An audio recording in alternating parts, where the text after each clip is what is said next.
Beelzebub's Tales to his grandson, Chapter 39, The Holy Planet Purgatory. My microphone isn't working, so the sound quality is as it is, I'm afraid.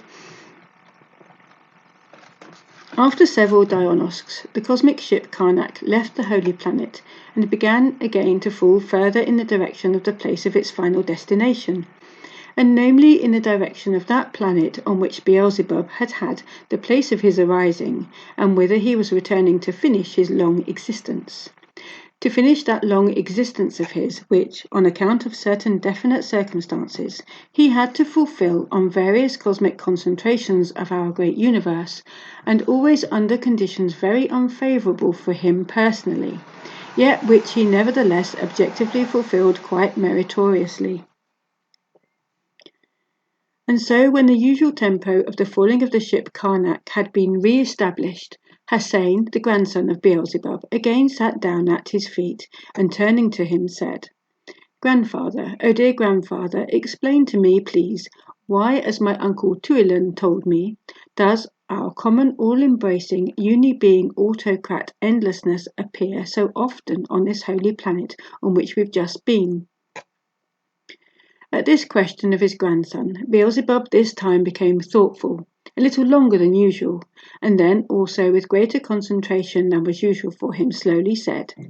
"Yes, I don't know, my dear boy, with what to begin this time, in order to answer this question of yours in such a form as would satisfy me also, since among many other tasks I've set myself in respect of you, as regards your Osciano, there is also this, that you at your age should have an exhaustive knowledge and understanding about this holy planet. In any case, you must first of all be told that this same holy planet, which is called Purgatory, is for the whole of our great universe, as it were, the heart and place of concentration of all the completing results of the pulsation of everything that functions and exists in the universe. Our common Father Creator Endlessness appears there so often only because this holy planet is the place of the existence of the, in the highest degree, unfortunate higher being bodies who obtained their coating on various planets of the whole of our great universe. The higher being bodies who have already merited to dwell on this holy planet suffer, maybe as much as anybody in the whole of our great universe. In view of this, our all-loving, endlessly merciful, and absolutely just Creator Endlessness, having no other possibility of helping these unfortunate higher being bodies with anything, often appears there so that by these appearances of his he may soothe them, if only a little, in their terrible, inevitable state of inexpressible anguish. This planet began to actualize that aim for which it now exists much later than that period of the flow of time when the completing process of the creation of the now existing world was finished. In the beginning, all these higher being bodies who at the present time have the place of their existence on the holy planet went directly on to our most holy Son Absolute. But later, when that all-universal calamity, which we call the Chute God Litanical period, occurred in our great universe, then, after this terrifying common cosmic calamity, similar higher being bodies who now dwell on this holy planet ceased to have the possibility of blending directly with our most holy Son Absolute. Only after this Chute God Litanical period did the necessity appear for such a kind of general universal functioning which this holy planet Purgatory actualizes at the present time. It was just from this time that the whole surface of this holy planet was correspondingly organized and adapted in such a way that these higher being bodies might have the place of their already unavoidable existence on it. Having said this, Beelzebub became a little thoughtful, and with a slight smile continued to tell the following. This holy planet is not only the centre of the concentrations of the results of the functioning of all that exists, but it is also now the best, richest, and most beautiful of all the planets in our universe. When we were there, you probably noticed that we always saw and sensed that from there all the space of our great universe, or as your favourites would say, all the skies, reflected, as it were, the radiance, which recalls the radiance of the famous and incomparable Almacornian turquoise. Its atmosphere is always pure, like the phenomenal Sacruralnian crystal. Everywhere there, every individual with all his presence senses everything isculunisernly, as your favourites would say, blissfully, delightfully. On that planet, as the informed say of springs alone, both mineral and fresh, which for purity and naturalness are unequalled on any other planet of our universe, there are about 10,000. There, from the whole of our universe, are gathered the most beautiful and best songbirds, of which, as the informed also say, there are about 12,000 species. And as for these supplanetary formations, such as flowers, fruits, berries, and all others of the same kind, words are inadequate. It can be said that there are collected and acclimatized there almost the whole flora, fauna, and foscalia from all the planets of our great universe. Everywhere on that holy planet, in corresponding gorges, are convenient caves of all kinds of interior form, made partly by nature herself, and partly artificially, with striking views from their entrances, and in these caves there is everything that can be required for a blissful and tranquil existence, with the complete absence of any essence anxiety whatever in any part of the presence of any cosmic independent individual, such as higher being bodies can also become. It is just in these caves that those higher being bodies exist by their own choice, who, owing to their merits, come to this holy planet from the whole of our great universe for their further existence. Besides all I've mentioned, there are also there the very best, in regard to convenience as well as to speed, what are called egoleonoptes, or as they are sometimes called, omnipresent platforms. These egoleonoptes freely move in all directions in the atmosphere of the holy planet at any desired speed, even at that speed in which the second-degree suns of our universe fall. The system of this kind of egoleonopte was, it seems, invented specially for this holy planet by the famous angel, now already archangel, Hercusion. Having uttered these last words, Beelzebub suddenly became silent, and again deeply thoughtful, and Hussein and Ahun looked at him with surprise and interrogation. After a fairly long time had passed, Beelzebub, shaking his head in a special manner, again turned to Hussein and said, "I'm now just thinking that it would be very reasonable on my part if, to this question of yours, why our endlessness so often rejoices this planet holy with his appearance, I would answer in such a way so that I could apropos explain to you also what I've already several times promised you to explain. That is to say, about the fundamental cosmic laws by which our present world is maintained, and on the basis of which it exists, and that this moreover should be done because if both of these questions are taken together, only then will you have all-round material for complete representation and exhaustive understanding about this holy planet Purgatory, and at the same time learn something more about the three-brained beings who have interested you and who arise on the planet Earth. I wish to give you also now as many clear and detailed explanations as possible concerning this holy planet.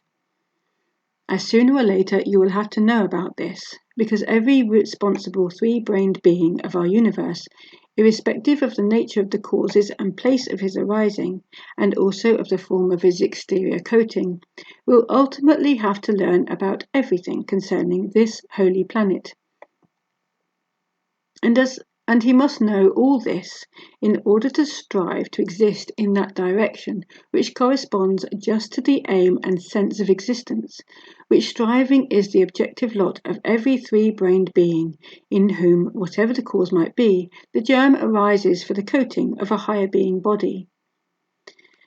And so, my boy, first of all, I must once more and in greater detail repeat that our endlessness was forced to create the whole world which now exists at the present time.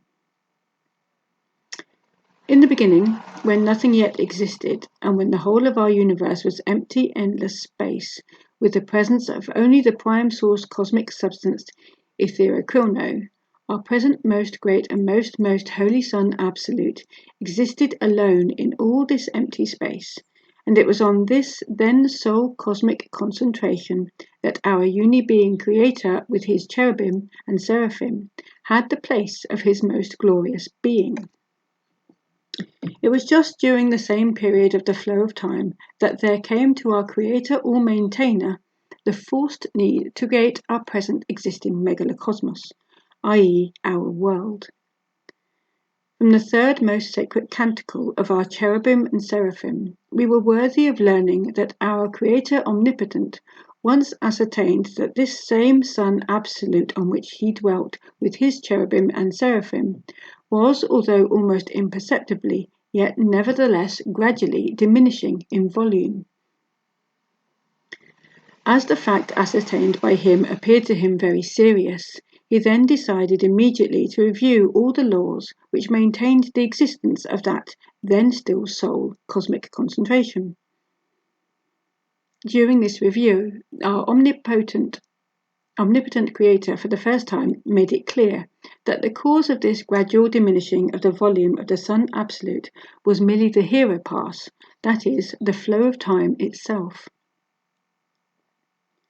Thereupon our endlessness became thoughtful, for in his divine deliberations he became clearly aware that if this hero pass should so continue to diminish the volume of the Son Absolute, then sooner or later it would ultimately bring about the complete destruction of this sole place of his being.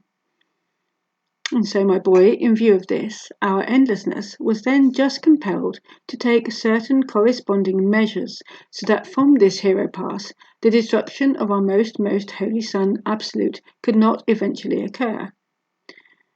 Further, again from the sacred canticle of our cherubim and seraphim, but this time the fifth sacred canticle, we were worthy of learning that after this divine ascertainment of his, our endlessness devoted himself entirely to finding a possibility of averting such an inevitable end, which had to occur according to the lawful commands of the merciless Hieropass, and that after his long divine deliberations he decided to create our present existing megalocosmos. In order that you may more clearly understand how our endlessness decided to attain immunity from the maleficent action of the merciless Hieropass, and of course how he ultimately actualized it all, you must first of all know that before this, the most holy Son Absolute was maintained and existed on the basis of the system called auto-egocrat, i.e. on that principle according to which the inner forces which maintained the existence of this cosmic concentration had an independent functioning, not depending on any forces proceeding from outside, and which were based also on those two fundamental cosmic sacred laws by which at the present time also the whole of our present megalocosmos is maintained, and on the basis of which it exists, and namely on the basis of those two fundamental primordial sacred cosmic laws called the sacred Heptatparaparshinok and the sacred Triamazikamno. About both of these fundamental cosmic primordial sacred laws I've already once told you a little. Now, however, I shall try to explain to you about them in rather more detail. The first of these fundamental primordial cosmic sacred laws, namely the law of Heptatparaparshinok, present-day objective cosmic science, by the way, formulates in the following words. The line of the flow of forces constantly deflecting according to law and uniting again at its ends.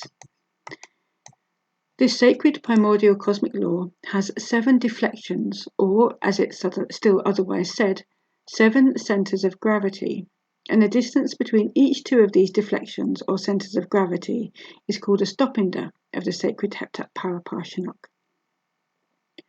This law, passing through everything newly arising and everything existing, always makes its completing processes with its 7 stop-inders. And in regard to the second primordial fundamental cosmic law, and namely the sacred triamazikamno, common cosmic objective science also formulates with the words, a new arising from the previously arisen through the Hano Miatsno, the process of which is actualized thus. The preceding lower or lower for the higher blends with the lower in order to actualize the middle, and thus becomes either higher for the preceding lower or lower for the succeeding higher.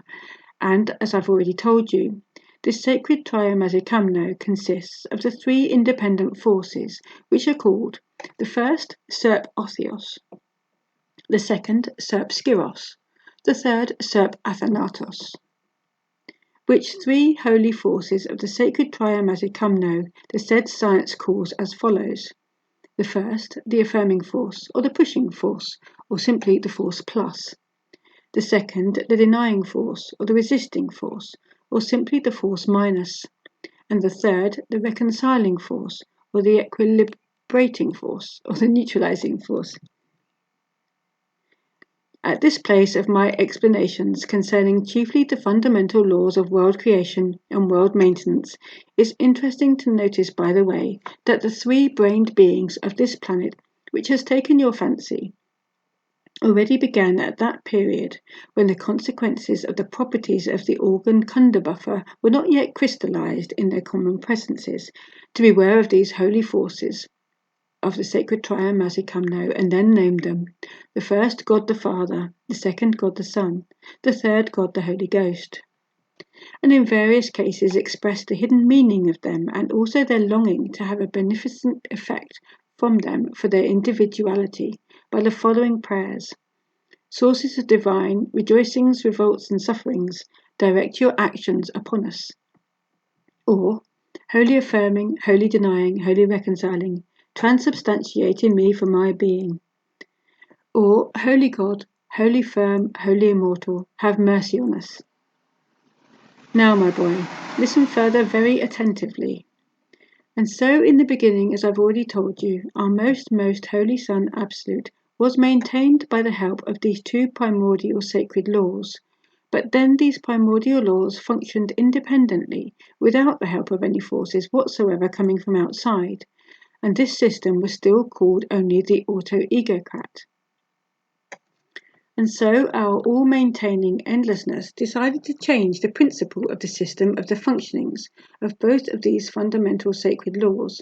and namely he decided to make their independent functioning dependent on forces coming from outside. And so, in consequence of the fact that for this new system of functioning of the forces which until then maintained the existence of the most holy Son Absolute,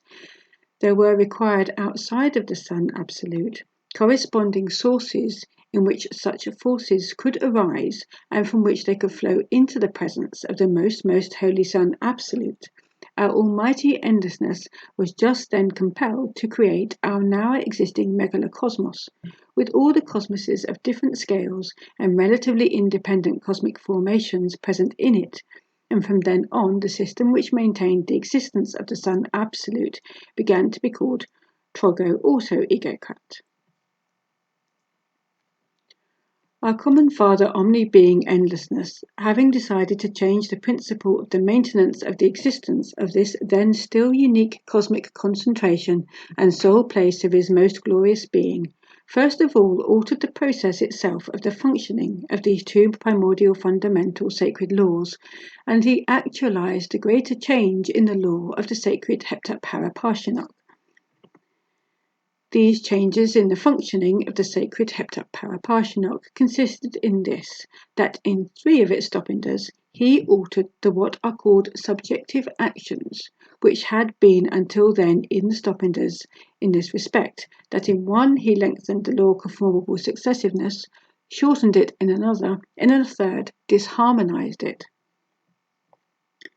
and namely with the purpose of providing the requisite inherency for receiving for its functioning the automatic affluence of all forces which were near, he lengthened the stop-inder between its 3rd and 4th deflections.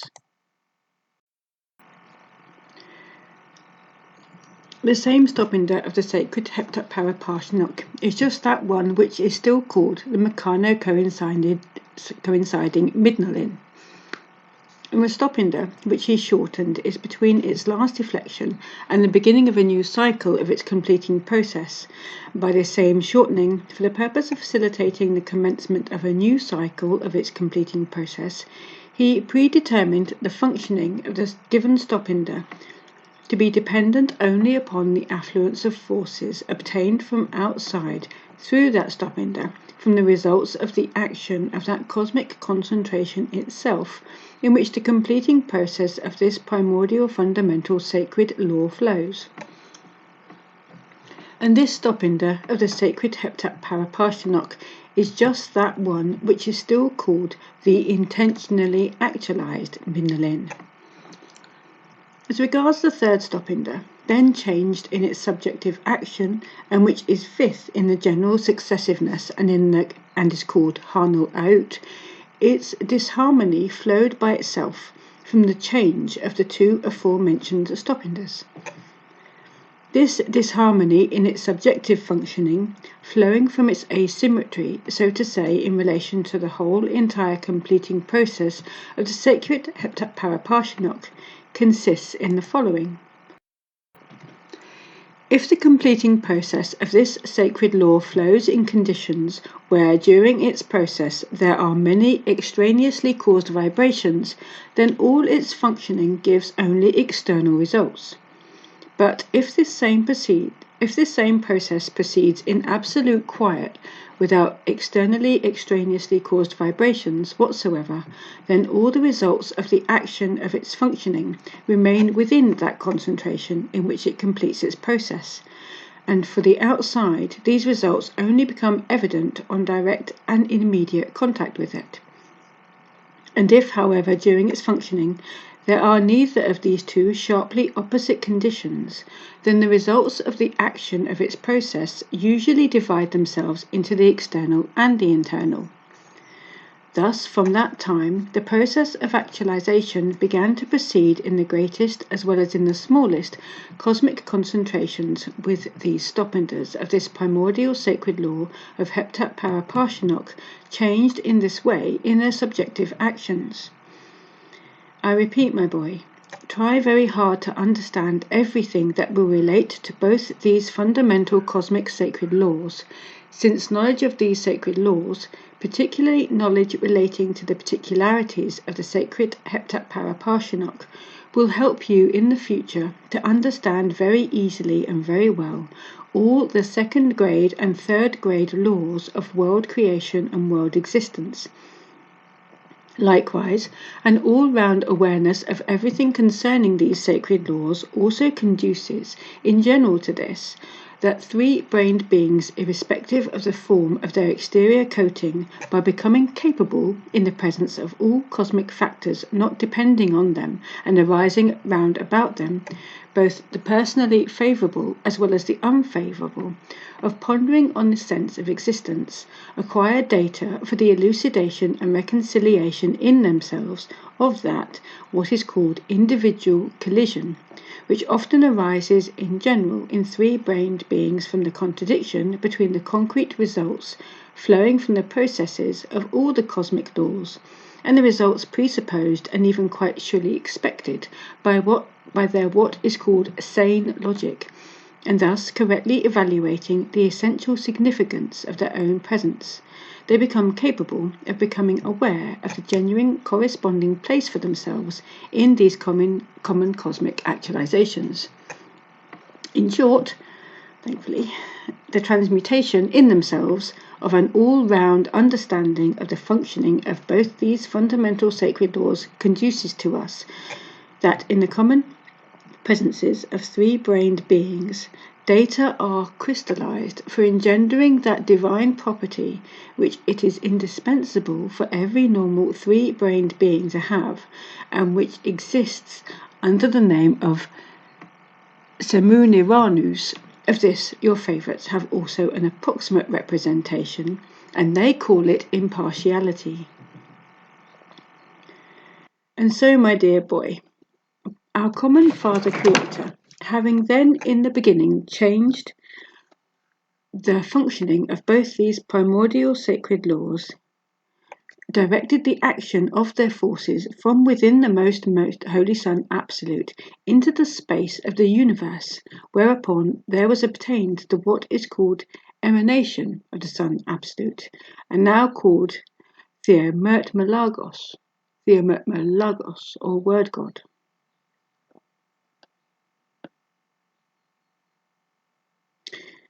For the clarity of certain of my future explanations, it must here be remarked that, in the process of the creation of the now existing world, the divine willpower of our endlessness participated only at the beginning. The subsequent creation went on automatically, of its own accord, entirely without the participation of his own divine willpower, thanks only to those two changed fundamental primordial laws. And the process itself of creation proceeded then in the following successiveness. Thanks to the new particularity of the fifth stopinder of the sacred Heptat Paraparshinok, these emanations issuing from the Son Absolute began to act at certain definite points of the space of the universe upon the prime source cosmic substance Etheroquilno, from which, owing to the totality of the former and the new particularities of the sacred primordial laws, certain definite concentrations began to be concentrated. Further, thanks to these factors, and also to their own laws of Heptat Paraparshinok and Triamasikamno, which had already begun to arise in these definite concentrations with their action upon each other, everything which had to be gradually began to be crystallized in these concentrations, and as a result of all this, those large concentrations were obtained which exist also until now, and which we call second-order suns. When these newly arisen suns had been completely actualized, and the own functionings of both the fundamental laws had been finally established in them, then in them also, similarly to the most Holy Son Absolute, their own results began to be transformed and to be radiated, which, together with the emanations issuing from the most Holy Son Absolute into the space of the universe, became the factors for the actualization of the common cosmic fundamental process of the sacred law of Triamasikamno, and that is to say, the most holy Theomertmelagos began to manifest itself in the quality of the third holy force of the sacred Triamasikamno. The results of any one of the newly arisen second-order suns began to serve as the first holy force, and the results of all the other newly arisen second-order suns in relation to this mentioned one newly arisen sun as the second holy force of this sacred law.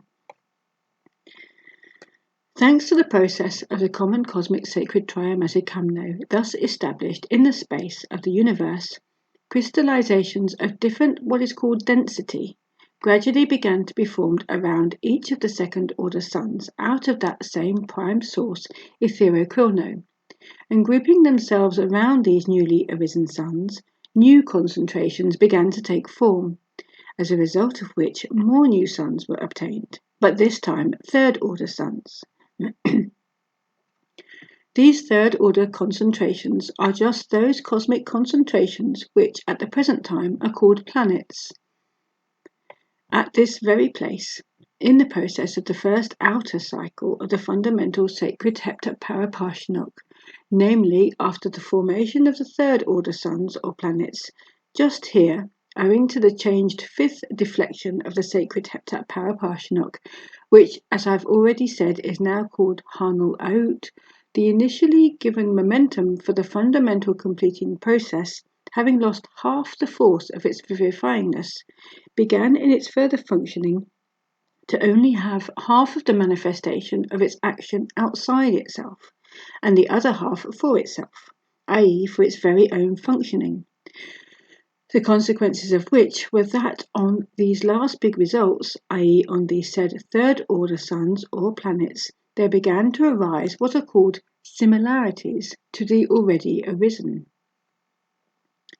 And as after this surrounding conditions of actualizations were everywhere established, corresponding to the manifestation of the second particularity of the fifth stopinder of the fundamental sacred heptat paraparshinok, therefore from then on the actualization of the fundamental outer cycle of the sacred heptat paraparshinok ceased, and all the action of its functioning entered forever into the results already manifested by it, and in them there began to proceed its inherent permanent processes of transformation called evolution and involution. And then, thanks this time to a second grade cosmic law, which is called Blitzvitzi, or the aggregation of the homogeneous, they began to be grouped on the planets themselves from the mentioned relatively independent new formations, named similarities to the already risen, yet other also relatively independent formations. Thanks just to these processes of evolution and involution inherent in the sacred heptat paraparshinok, they also began to be crystallized and decrystallized in the presences of all the greatest and smallest cosmic concentrations, all kinds of definite cosmic substances with their own inherent subjective properties and with objectives and which objective science calls active elements. And all the results of the evolution and involution of these active elements, actualizing the Togo-auto-egocrat principle of existence of everything existing in the universe by means of reciprocal feeding and maintaining each other's existence, produce the said common cosmic process Iranuranumaj, or, as I've already said, what objective science calls common cosmic exchange of substances. And so, my boy, thanks to this new system of the reciprocal feeding of everything existing in the universe, in which our most Holy Son Absolute itself participated, there was established in it that equilibrium which at the present time no longer gives the merciless Hieropath any possibility of bringing about anything unforeseen whatsoever to our most great and most Holy Son Absolute, and thus the motive for the divine anxiety of our almighty uni-being endlessness concerning the wholeness of his eternal place of dwelling disappeared forever.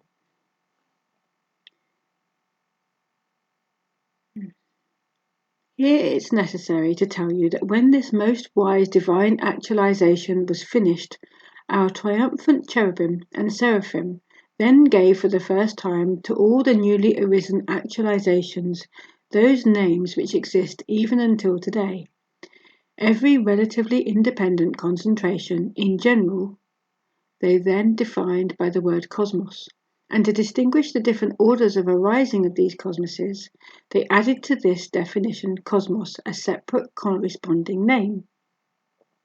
and namely the name the most holy prime source Son Absolute itself, protocosmos. Each newly arisen second-order sun, with all its consequent definite results, they called Defderocosmos. Third-order suns, i.e. those we now call planets, they called Tritocosmos. The smallest relatively independent formation on the planets, which arose thanks to the new inherency of the fifth stopinder of the sacred heptat paraparshinok, and which is the very smallest similarity to the whole, was called microcosmos. And finally, those formations of the microcosmos, and which also become concentrated on the planets, this time, thanks to the second-order cosmic law called mutual attraction of the similar, were named tetatocosmoses. And all these cosmoses, which together compose our present world, began to be called the megalocosmos.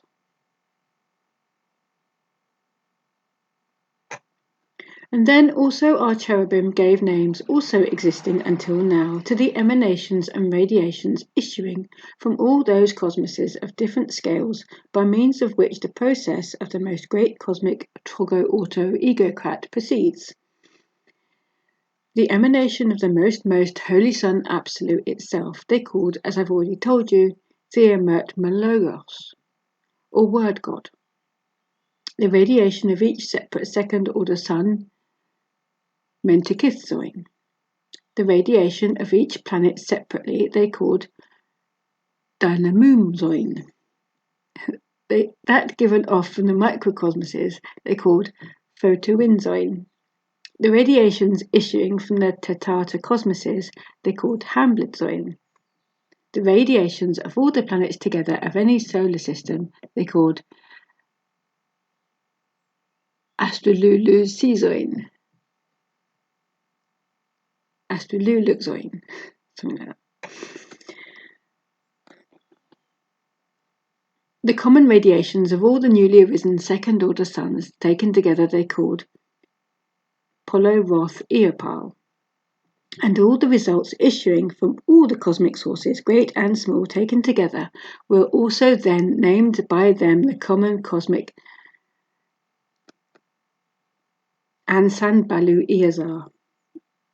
It is interesting to remark that concerning this common cosmic Ansanbalu-Eazar, present-day objective science has also the formula everything issuing from everything and again entering into everything.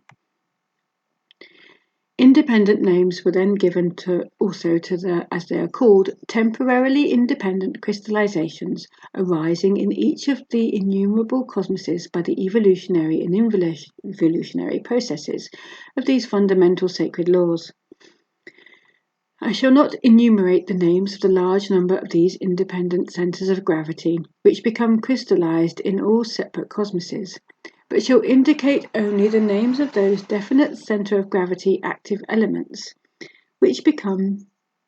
crystallized in each separate cosmos, and which have a direct relation with my following elucidations, and namely those which are crystallized in the presences of the tetatocosmoses and have such a temporarily independent center of gravity. In tetatocosmoses, the following names were given to these independent arisings: Proto-Ihiri, Defta-Ihiri, Trito-Ihiri, Tatata-Ihiri, Pianda-Ihiri, Exia-Ihiri, Rizalzarion. And now, my boy, after everything that I have elucidated to you, we can return to the question why and how higher being bodies, or as your favourites name them, souls, began to arise in our universe, and why our uni-being common Father turned his divine attention particularly to just these cosmic arisings. The point is that when the common cosmic harmonious equilibrium had become regularized and established in all those cosmoses of different scales, then in each of these tetatocosmoses, i.e., in each separate, relatively independent formation of the aggregation of microcosmoses, which had its arising on the surface of the planets, the surrounding conditions on the surface of which accidentally began to correspond to certain data present in these cosmoses, owing to which they could exist for a certain period of time without what is called sequano, without constant individual tension, the possibility appeared of independent automatic moving from one place to another on the surface of the given planets. And thereupon, when our common Father Endlessness ascertained this automatic moving of theirs, there then arose for the first time in him the divine idea of making use of it as a help for himself in the administration of the enlarging world. From that time on, he began to actualize everything further to these cosmoses in such a direction that the inevitable, what is called okurauno, i.e. the periodic repetition in them of the completing process of the sacred heptat paraparshinok, might be accomplished in such a way that, under conditions of a certain kind of change in the functioning of the common presences of some of these tetatocosmoses, there might be transformed and crystallized, besides the crystallizations which had to be transformed for the purpose of the new common cosmic exchange of substances, also those active elements from which new independent formations might be coated in them themselves with the inherent possibility of acquiring individual reason. That this idea first arose just then in our endlessness, we can also see from the words of that sacred canticle, with which at the present time, at all divine solemnities, our cherubim and seraphim extol the marvellous works of our Creator.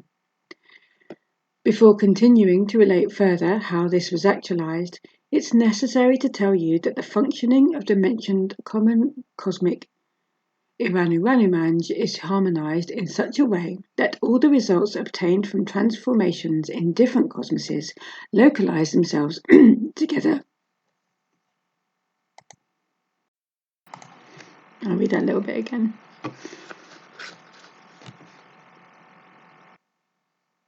All the results obtained from transformations in different cosmoses localize themselves together according to what is called qualitativeness of vibrations, and these localizations penetrate everywhere throughout the universe and take a corresponding part in planetary as well as subplanetary formations, and generally have as the temporary place of their free concentration the what are called atmospheres, with which all the planets of our megalocosmos are surrounded, and through which connection is established for the common cosmic Iranu. And so the further results of this divine attention in respect of the mentioned Tatata cosmoses consisted in this, that during their serving as apparatuses for the most great cosmic Trogo-Auto-Egocrat, the possibility was obtained in them that from the cosmic substances transformed through them, both for the needs of the most great common cosmic sacred Trogo-Auto-Egocrat, as well as for the supply of substances expended by them for the process of their own existence, and composed exclusively of cosmic crystallizations, which are derived from the transformations of that planet itself on which the given Tatata cosmoses arise, such results began to be obtained in their common presences under the mentioned conditions as proceed from cosmic sources of a higher order, and consequently composed of what are called vibrations of greater vivifyingness. Now, from such cosmic results, exactly similar forms began to be coated in their common presences, at first from the cosmic substance Mentikitsoin, from the substances transformed by the Sun and by other planets of that solar system within the limits of which the given Tatata cosmoses had the place of their arising, and which cosmic substances reach every planet through the radiations of the said cosmic concentrations. In this way, the common presences of certain Tatata cosmoses began beforehand to be composed of two different independent formations arisen from two entirely different cosmic sources, and these began to have a joint existence, as if one were placed within the other. And so, my boy, when similar coatings of previously coated Tatata cosmoses were completed and began to function correspondingly, then from that time on they ceased calling them Tatata cosmoses and began to call them beings, which then meant two-natured, and these same second coatings alone began to be called bodies Kesjan. Now, when in this new part of these two-natured formations everything corresponding was acquired, and when all that functioning which is proper to such cosmic arisings to have was finally established, then these same new formations, in their turn on exactly the same basis as in the first case, and also under the conditions of a certain kind of change of functioning, began to absorb and assimilate into themselves such cosmic substances as had their arising immediately from the most holy Theomert Malagos, and similarities of a third kind began to be coated in them, which are the higher sacred parts of beings, and which we now call higher being bodies. Further, when their higher being bodies were finally coated and all the corresponding functions had been acquired in them, and chiefly when it became possible for the data for engendering the sacred function named objective reason to become crystallized in them, which data can become crystallized exclusively only in the presences of those cosmic arisings, and when what is called rasguano occurred to these Tatata cosmoses or beings, i.e. the separation of these diverse natured 3-in-1 formations from each other, only then did this higher being part receive the possibility of uniting itself with the cause of causes of everything now existing, i.e. with our most holy Son Absolute, and began to fulfill the purpose on which our all-embracing endlessness had placed his hope. Now it's necessary to explain to you in more detail in what successiveness this first sacred Rascuano then occurred to these first Titata cosmoses, and how it occurs also now, to the, as they are called, three-brained beings. At first, on the planet itself, the second being body, i.e. the body Kesdjan, together with the third being body, separate themselves from the fundamental planetary body, and leaving this planetary body on the planet, rise both together to that sphere where these cosmic substances, from the localizations of which the body Kesdjan of a being arises, have their place of concentration. And only there, at the end of a certain time, does the principal and final sacred Rascuano occur to this two-natured arising, after which such a higher being part indeed becomes an independent individual with its own individual reason. Previously, i.e. before the Chute God litanical period, this sacred cosmic actualization was, only after this second process of the sacred Rascuano, either thought worthy of uniting with the presence of the most holy Son Absolute, or went into other cosmic concentrations where such independent holy individuals were needed. And if at the moment of the approach of the final process of the sacred Rascuano, these cosmic arisings had not yet attained to the required gradation of reason of the sacred scale of reason, then this higher being part had to exist in the said sphere until it had perfected its reason to the required degree. It's possible not to take notice here of that objective terror which occurs to the already risen higher being parts who, owing to all results in new cosmic processes unforeseen from above, have not yet perfected themselves up to the necessary gradations of reason. The point is that, according to various second-grade cosmic laws, the being body Kesdjan cannot exist long in this sphere, and at the end of a certain time, this second being part must decompose, irrespective of whether the higher being part existing within it had by that time attained the requisite degree of reason. And if, in view of the fact that as long as this higher being part does not perfect its reason to the requisite degree, it must always be dependent upon some Kesdjanian arising or other, therefore immediately after the second sacred Rascuano, every such still unperfected higher being body gets into a state called Tekgudnal, or searching for some other similar two-natured arising corresponding to itself, so that when the higher part of this other two-natured arising perfects itself to the required degree of reason, and the final process of the sacred Rascuano occurs to it, and the speedy disintegration of the Kesdjan body is not yet clearly sensed, this higher being body might instantly enter this other body Kesdjan and continue to exist in it for its further perfection, which perfection must sooner or later be inevitably accomplished by every arisen higher being body.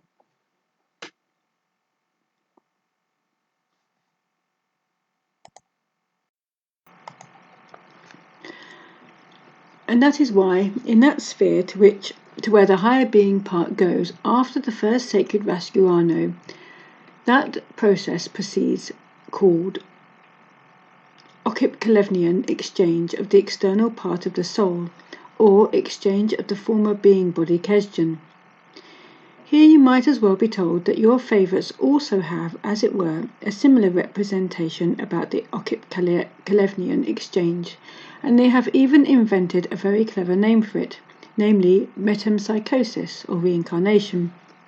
and that branch of their famous science which in recent centuries has been created around this question, also gradually became, and at the present already is, one of those minor maleficent factors, the totality of which is gradually making their reason, already strange enough without this, always more and more, as our dear Mullah Nasser Eddin would say, Shirumarunian. According to the fantastic branch of this theory of their science, now called spiritualism, they suppose, among other things, that each of them already has a higher being part, or as they call it, a soul, and that a transmigration must be occurring the whole time to this soul, something of the kind of this same Occip-Kalevnian exchange of which I've just spoken. Of course, If these unfortunates would only take into consideration that according to the second-grade cosmic law called tenictera, or law of gravity, this same being part, if in rare cases it does happen that it arises in them, instantly rises after the first rasguano of the being, or as they express it, after the death of the being, from the surface of their planet. And if they understood that the explanations and proofs given by this branch of their science of all sorts of phenomena, which proceed as it were among them, there, thanks to those fantastic souls of theirs, were only the fruits of their idle fancy, then they would already realize that everything already proved by this science of theirs is also nothing else but Mullah Nasser Eddin's twaddle.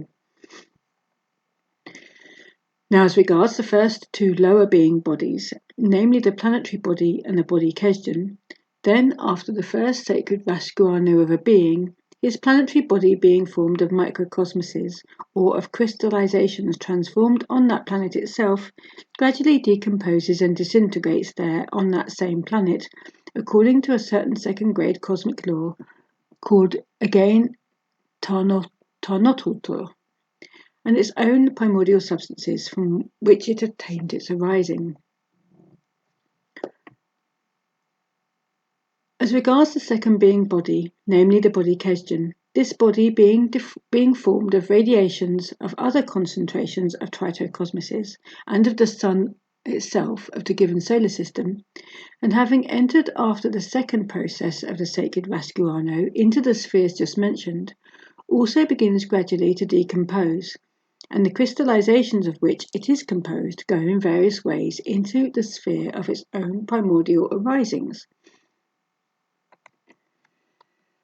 But the higher being body itself, being formed of crystallizations received directly from the sacred Theomalogos into the solar system, within the limits of which the being arises and where his existence proceeds, can never decompose. And this higher part must exist in the given solar system as long as it does not perfect itself to the required reason, to just that reason which makes similar cosmic formations, what are called Irankipak, such formations of the mentioned most sacred substances as can exist and be independent of Kesdjan arisings, and at the same time not be subject to what are called painful influences from any external cosmic factors whatsoever. And so, my boy, as I've already told you, after these cosmic arisings had perfected their reason to the necessary gradation of the sacred scale of reason, they were in the beginning taken onto the Sun Absolute for the fulfillment of roles predestined for them by our Creator Endlessness. It's necessary to tell you that concerning the determination of the degrees of individuality, our cherubim and seraphim also then at the very beginning established that still now existing sacred determinator of reason, which is applied for the determination of the gradations of reason, or more exactly, the totality of self-awareness of all separate large and small cosmic concentrations, and by which not only are the gradations of their reason measured, but there is also determined their, as it's called, degree of justification of the sense and aim of their existence, and also the further role of each separate individual in relation to everything existing in our great megalocosmos. This sacred determinator of pure reason is nothing else than a kind of measure, i.e. a line divided into equal parts. One end of this line is marked as the total absence of any reason, i.e. absolute firm calm, and at the other end there is indicated absolute reason, i.e. the reason of our incomparable Creator Endlessness. In this place, I think it might as well be explained to you further about the various kinds of sources present in the common presences of all three-brained beings from the manifestation of being reason. In every three-brained being in general, irrespective of the place of his arising and the form of his exterior coating, there can be crystallized data for three independent kinds of being mentation, the totality of the engendered results of which expresses the gradation of his reason. Data for these three kinds of being reason are crystallized in the presence of each three-brained being, depending upon how much by means of the being part dog duty the corresponding higher being parts are coated and perfected in them, which should without fail compose their common presences as a whole. The first highest kind of being reason is the pure or objective reason, which is proper only to the presence of a higher being body, or to the common presences of the bodies themselves, of those three-brained beings in whom this higher part has already arisen and perfected itself, and then only when it's the what is called centre of gravity initiator of the individual functioning of the whole presence of the being. This second being reason, which is called Okiate Oshka, can, in the presences of these three-brained beings in whom their second being body cation is already completely coated and functions independently. As regards the third kind of being reason, this is nothing else but only the action of the automatic functioning, which proceeds in the common presences of all beings in general, and also in the presences of all subplanetary definite formations, thanks to the repeated shocks coming from outside, which evoke habitual reactions from the data crystallized in them, corresponding to previously accidentally perceived impressions. Now, my boy, in my opinion, before going on to a more detailed explanation of how their higher parts were then coated and perfected in the common presences of the first Tathata cosmoses, as well as in the common presences of those who were afterwards named beings, it is necessary to give you more information about the fact that we, beings arisen on the planet Karatus, and also the beings arisen on your planet called Earth, are already no longer such polymedic beings as were the first beings who were transformed directly from the Tathata cosmoses. That is to say, beings called polymedic, or as it's now said, monoenithites, but are beings called Keshapmartnian, nearly half beings owing to which the completing process of the sacred heptat Paraparshinok does not proceed at the present time through us, or through your favourites, the three-brained beings of the planet Earth, exactly as it proceeded in them. And we are such Keshapmartnian beings because the first fundamental stopping the sacred heptat Paraparshinok, which at the present time almost all the beings of the megalocosmos call the sacred Eshagprotiari, is not in the centres of these planets upon which we arise, as it occurs in general in the majority of the planets of our great megalocosmos, but is in the centres of their satellites, which for our planet Karatus is the little planet of our solar system called Ponukpeok, and for the planet Earth its former fragments, now called the Moon and Annulios. Thanks to this, the completing process of the sacred heptat Paraparshinok for the continuation of the species, for instance, proceeds not through one being as it proceeded with the Tathata cosmoses, but through two beings of different sexes, called by us activus and passivus, and on the planet Earth, man and woman. I might say here that there even exists in our great megalocosmos a planet on which this sacred law, heptat Paraparshinok, carries out its completing process for the continuation of the species of the three-brained beings through three independent individuals. You might as well be acquainted somewhat in detail with this uncommon planet. This planet is called Modic Theo and belongs to the system of the protocosmos. Beings arising on this planet are three-brained, like all other three-brained beings arising on all the planets of our great megalocosmos, and in their exterior appearance are almost similar to us, and at the same time are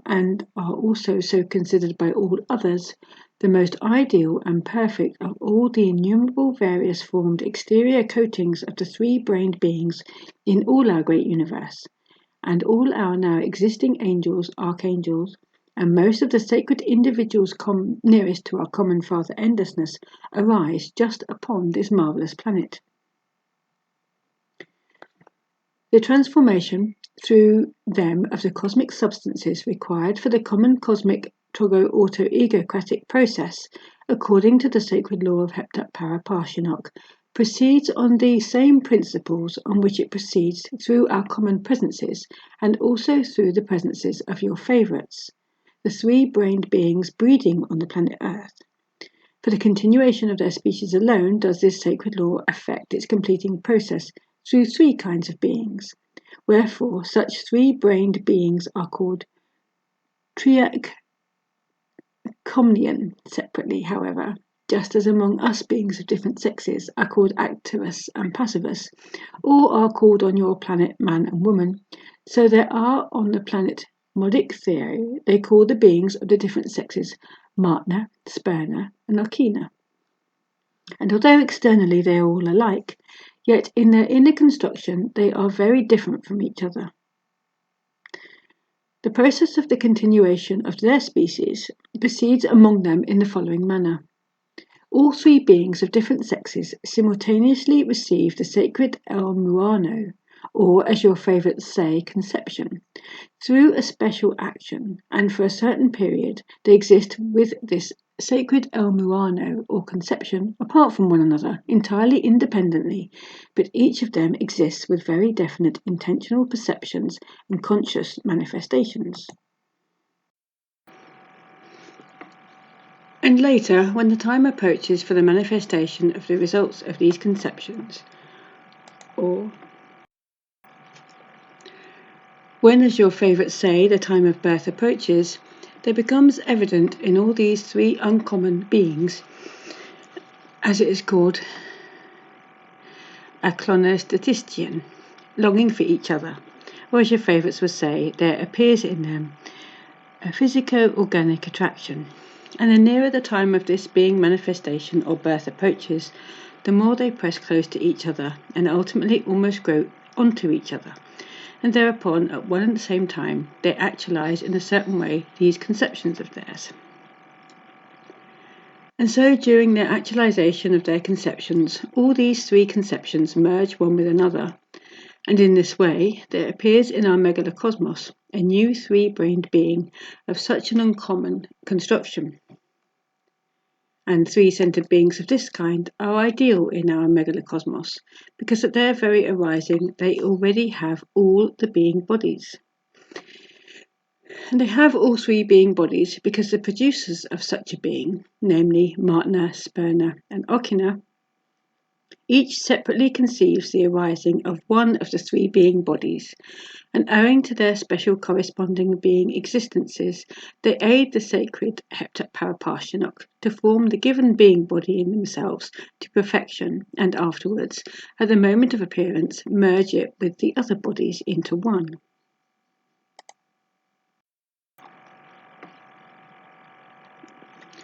Note, by the way, my boy, that the beings arising on that incomparable and marvellous planet have no need, like the three-brained beings arising on other ordinary planets of our megalocosmos,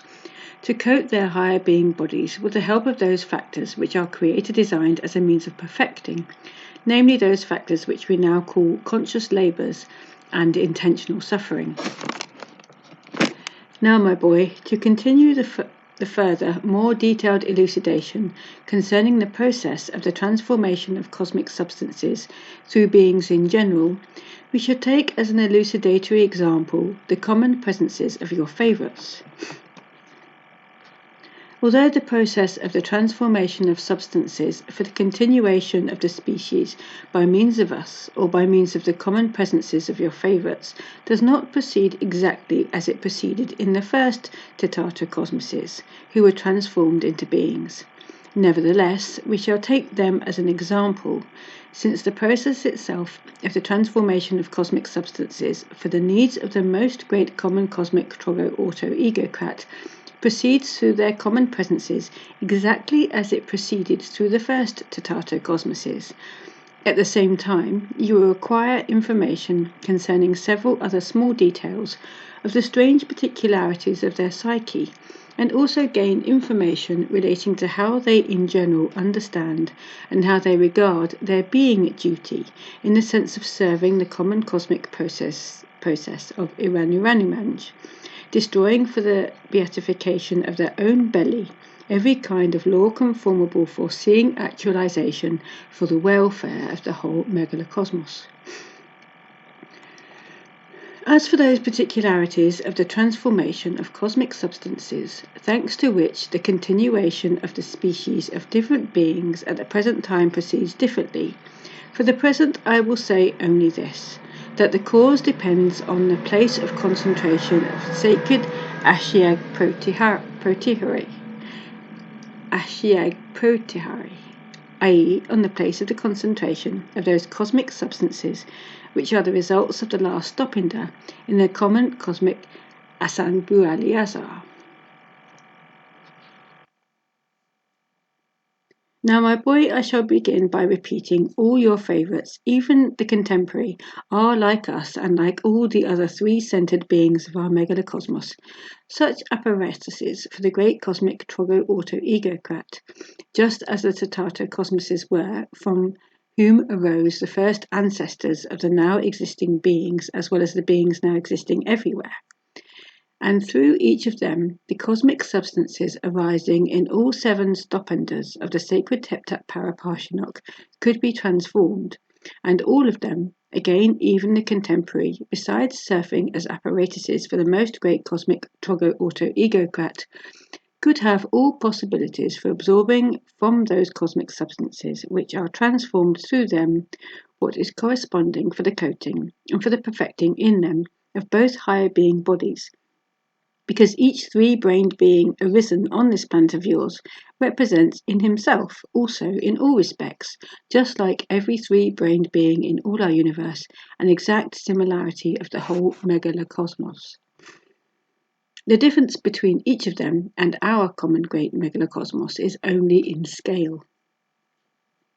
Here you should know that your contemporary favourites very often use a notion taken by them from somewhere, I do not know whether instinctively, emotionally, or automatically, and expressed by them in the following words: "We are images of God." These unfortunates do not even suspect that, of everything known to most of them concerning cosmic truths, this expression of theirs is the only true one of them all. And indeed, each of them is the image of God, not of that God which they have in their bob-tailed picturings, but of the real God, by which word we sometimes still call our common megalocosmos. Each of them, to the smallest detail, is exactly similar, but of course in miniature, to the whole of our megalocosmos, and in each of them there are all those separate functionings which in our common megalocosmos actualize the cosmic harmonious Iranumanj, or exchange of substances, maintaining the existence of everything existing in the megalocosmos as one whole. This same expression of yours, "We are the images of God," the same expression of theirs, "We are the images of God," can here serve as a very good additional illustration in explanation of how far what is perceptible logic, or is sometimes still said Emnofnian mentation, is already distorted in them. Through this expression corresponding to the truth exists there among them, yet concerning the consideration of its exact sense, as in general concerning every short verbal formulation, they at best always express with their strange short-sighted mentation, even if they should wish with their whole common presence actively and sincerely to reveal their inner representation and essential understanding of this expression of theirs, something as follows: Good. If we are images of God, that means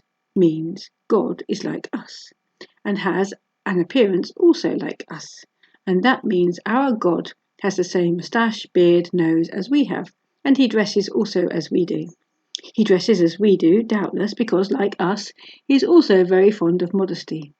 It was not for nothing that he expelled Adam and Eve from paradise, only because they lost their modesty and began to cover themselves with clothes. In certain of the beings there, particularly of recent times, their being Emnofnian mentation, or perceptible logic, has already become such that they can very clearly see this same God of theirs in their picturings, almost with a comb sticking out of his left vest pocket, with which he sometimes combs his famous beard. Such a super peculiar being amnofniamentation about their god proceeded in your favourites chiefly from the Hasnamussian manifestations of those learned beings who, you remember, I've already told you, assembled in the city of Babylon, and collectively began to invent various maleficent fictions concerning their god, which were afterwards, by chance, widely spread everywhere on that ill-fated planet. And in view of the fact that that period coincided with the time when the three-brained beings there began to exist, particularly Selzinuno, particularly passively in the sense of the being efforts proper to three-centered beings. Therefore, these maleficent inventions were thoroughly absorbed and appropriated by the beings. And afterwards, in their transmission from generation to generation by inheritance, they gradually began to be crystallized into such monstrous logic-Nestarian materials, with the result that in the psyche of the contemporary of three-brained beings there began to proceed such an already exceptionally distorted being amnofniamentation. And the reason that they picture their god to themselves just with a long beard was due to the fact that then, among the maleficent inventions of the Babylonian learned,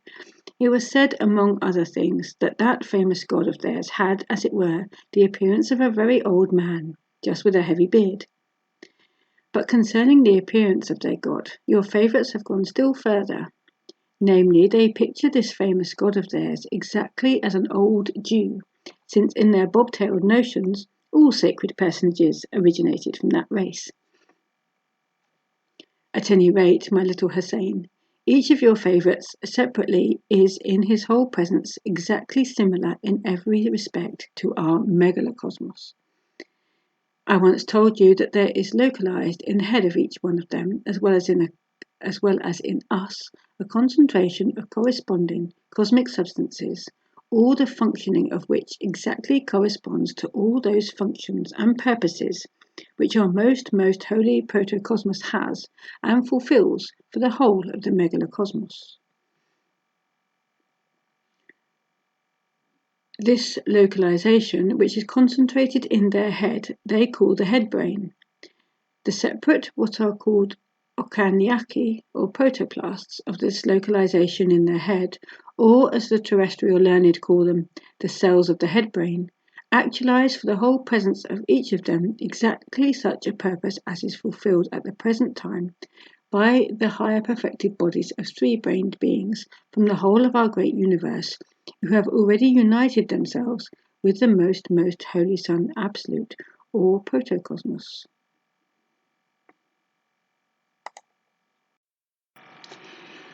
When these higher parts of the three-brained beings who are perfected to the corresponding gradation of objective reason get there, they fulfill precisely that function of the Okaniaki, or cells of the head brain, for which function, as I've already said, our uni-being common Father Endlessness condescended at the creation of the now existing world to decide to use for the future those coatings who obtain independent individuality in the Tatato cosmoses as an aid for himself in the administration of the enlarging world. Further, in each of them, in their what is called vertebral column, another concentration was localized, called there the spinal marrow, in which there are precisely those what are called denying sources, which actualize in their functionings in relation to the parts of the head brain just such fulfillments as the second-order newly arisen sons of the megalocosmos actualize in relation to the most holy protocosmos. It must without fail be noticed that in former epochs, there on your planet, your favourites knew something about the separate particular functionings of the parts of their spinal marrow, and they even knew and adopted various mechanical means for action upon corresponding parts of this spinal marrow of theirs, during those periods when some disharmony or other appeared in their, as they express it, psychic state. But the information relating also to this kind of knowledge, gradually evaporated. And although your contemporary favourites know that certain particular concentrations are in this spinal marrow of theirs, yet of course they have not the slightest notion for what function they were designed by great nature, and in most cases simply name them brain nodes of their spinal marrow.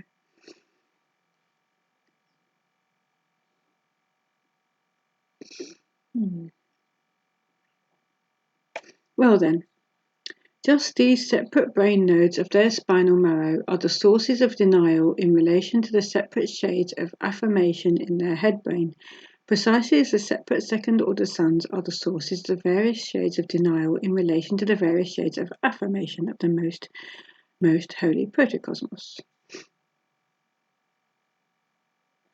And finally, just as in the megalocosmos,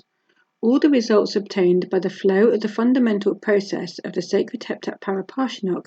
from the affirmation of the most holy protocosmos and from the various shades of denial of the newly created suns began to serve thereafter as a reconciling principle for everything newly arising and already existing.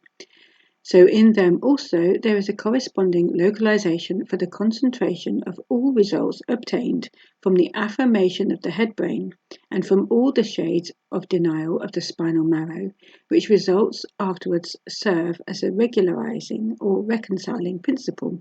for the functionings of the whole common presence of each of them. Concerning the place of concentration of this localization, which serves the common presences of terrestrial three-brained beings as a regularizing or reconciling principle, it must be noticed that in the beginning, these three-brained beings of that planet Earth who have taken your fancy also had this third concentration similarly to us, in the form of an independent brain localized in the region of their what is called breast. But from the time when the process of their ordinary being existence began particularly sharply to change for the worse, then nature, by certain causes flowing from the common cosmic trogo-auto-egocratic process, was compelled, without destroying the functioning itself of this brain of theirs, to change the system of its localization. That is to say, she gradually dispersed the localization of this organ, which had had its concentration in one place in them, into small localizations over the whole of their common presence, but chiefly in the region of what is called the pit of the stomach. The totality of these small localizations in this region they themselves at the present time call the solar plexus, or the complex of the nodes of the sympathetic nervous system. And in those nervous nodes scattered over the whole of the planetary body, there are accumulated at the present time all the results obtained from the affirming and denying manifestations of their head brain and spinal marrow, and these results having become fixed in these nervous nodes, scattered over the whole of their common presence, are later also such a neutralizing principle in the further process of affirmation and denial between the head brain and the spinal marrow, just as the totality of everything arising in the megalocosmos is the neutralizing force in the process of the affirmation of the protocosmos and the various shades of denials of all the newly arisen suns. And so the three-brained beings of this planet Earth are not only, as we also are, apparatuses for the transformation of the cosmic substances required for the most great trogo-auto-egocrat, with the qualities of all the three forces of the fundamental common cosmic triamazicumno, but also themselves absorbing these substances for transformation from three different sources of independent arisings, have all the possibilities of assimilating, besides the substances necessary for the maintenance of their own existence, all those substances which go for the coating and perfecting of their own higher being bodies.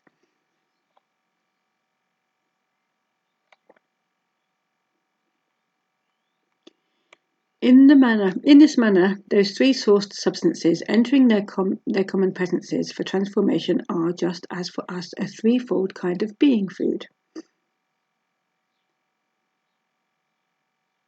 That is to say, those substances which, on the path of their returning evolutionary ascent from the sacred Ashagi Protyahari, i.e. from the last stopinder of the fundamental sacred heptat paraparshinok, toward the most holy protocosmos, were transmitted with the aid of their own planet itself into definite higher correspondings to planetary formations and enter into them for further transformation as their first being food, which is their ordinary food and drink. But those second-sourced substances which, being obtained from the transformations of their own sun and of all the other planets of their own solar system, and which entered the atmosphere of their planets through the radiations of the latter, enter into them again, just as into us, also for further evolutionary transformation as the second being food, which is there, as they there say, air, by which they breathe, and these substances in their air just serve for the coating and maintenance of the existence of their second being bodies. And finally, the first sourced substances, which for them, as well as for us, are a third kind of being food, serve both for the coating and for the perfecting of the higher being body itself. Well then, it was in relation to those sacred cosmic substances that those sorrowful results occurred among your unfortunate favourites, which flowed and still continues to flow from all the abnormalities established by themselves in the ordinary process of their being existence. Well then, it was in relation to those sacred cosmic substances that I've already read that page. Paragraph. Although the substances also of this higher being food continue to enter into them also until now, yet they enter, particularly into the beings of the present time, already only spontaneously, quite without the participation of their cognized intention, and only as much as is required for the transformation proceeding through them necessary for the purposes of the common cosmic trogo-auto-egocratic harmony, and for the automatic continuation of their species demanded by nature. When the abnormal conditions of ordinary being existence were finally fixed there, in consequence of which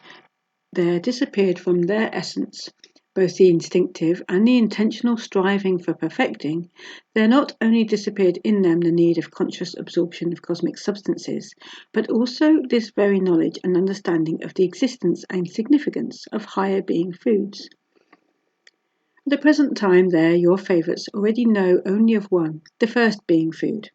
and they know about that only because, in the first place, even without their wish, they could not help knowing about it, and secondly, the process of its use there has already become for them also a vice, and occupies an equal rightful place alongside other of their weaknesses, which were gradually crystallized in them as consequences of the properties of the maleficent, for them, organ Gundabuffer. Up to this time, not one of them yet even became aware that in this first being food there are substances necessary almost exclusively only for the maintenance of the existence of their coarse planetary body alone, which is a denying source, and that this first being food can give almost nothing for the other higher parts of their presence. As for those higher cosmic substances, of which a certain quantity must, as I've already said, necessarily be transformed through them for the continuation of their species and for the maintenance of the general harmony of the common cosmic Asan Bal Uriaza, your favourites at the present time have no need at all to trouble their inner God self-calming about it, since this is already done in them, as I've already said, quite spontaneously without the participation of their own cognized intention.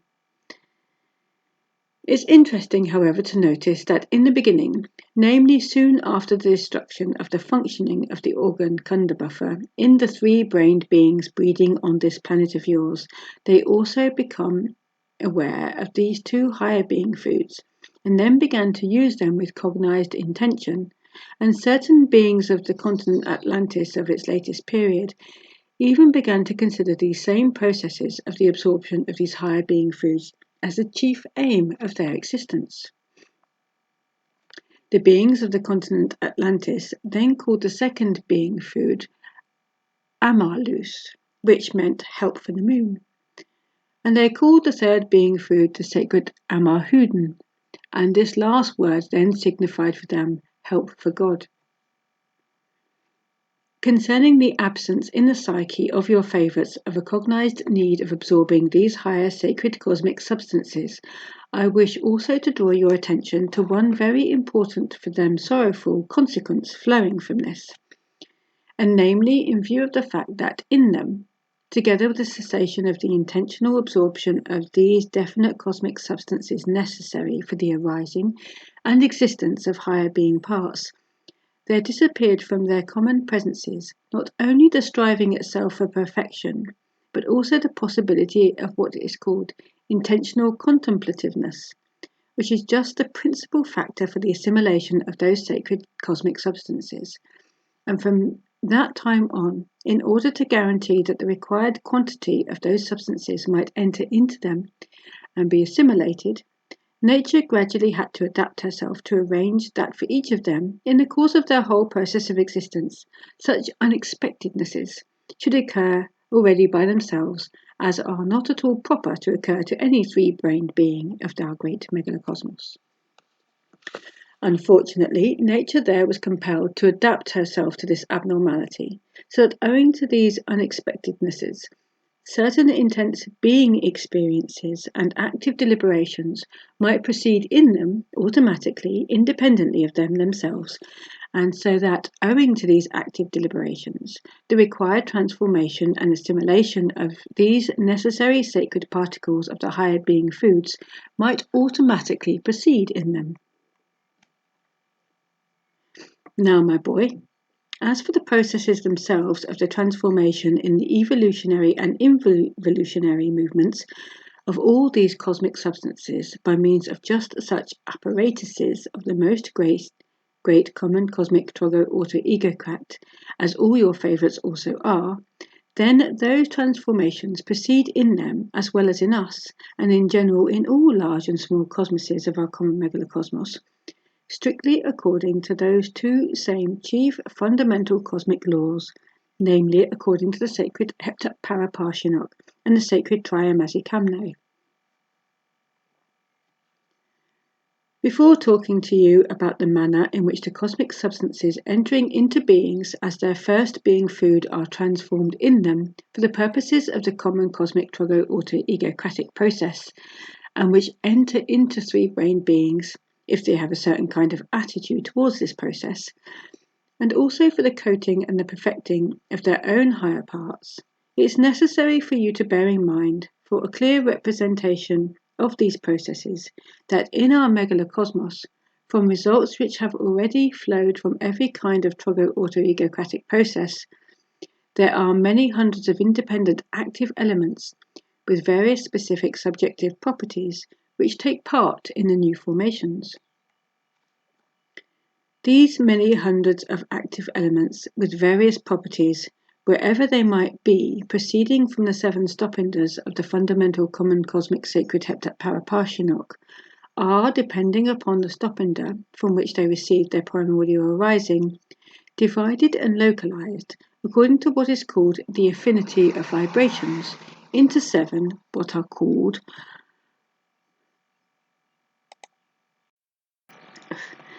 octapanaxachnian classes, and all without exception of both the large and small already definite concentrations in all our megalocosmos are formed from these active elements belonging to seven independent classes, and as I have already told you, they have their own subjective properties.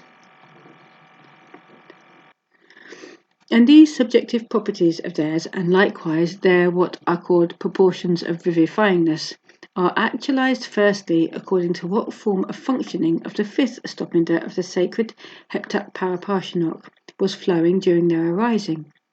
and secondly whether the given active elements arise owing to the conscious intention on the part of some independent individual,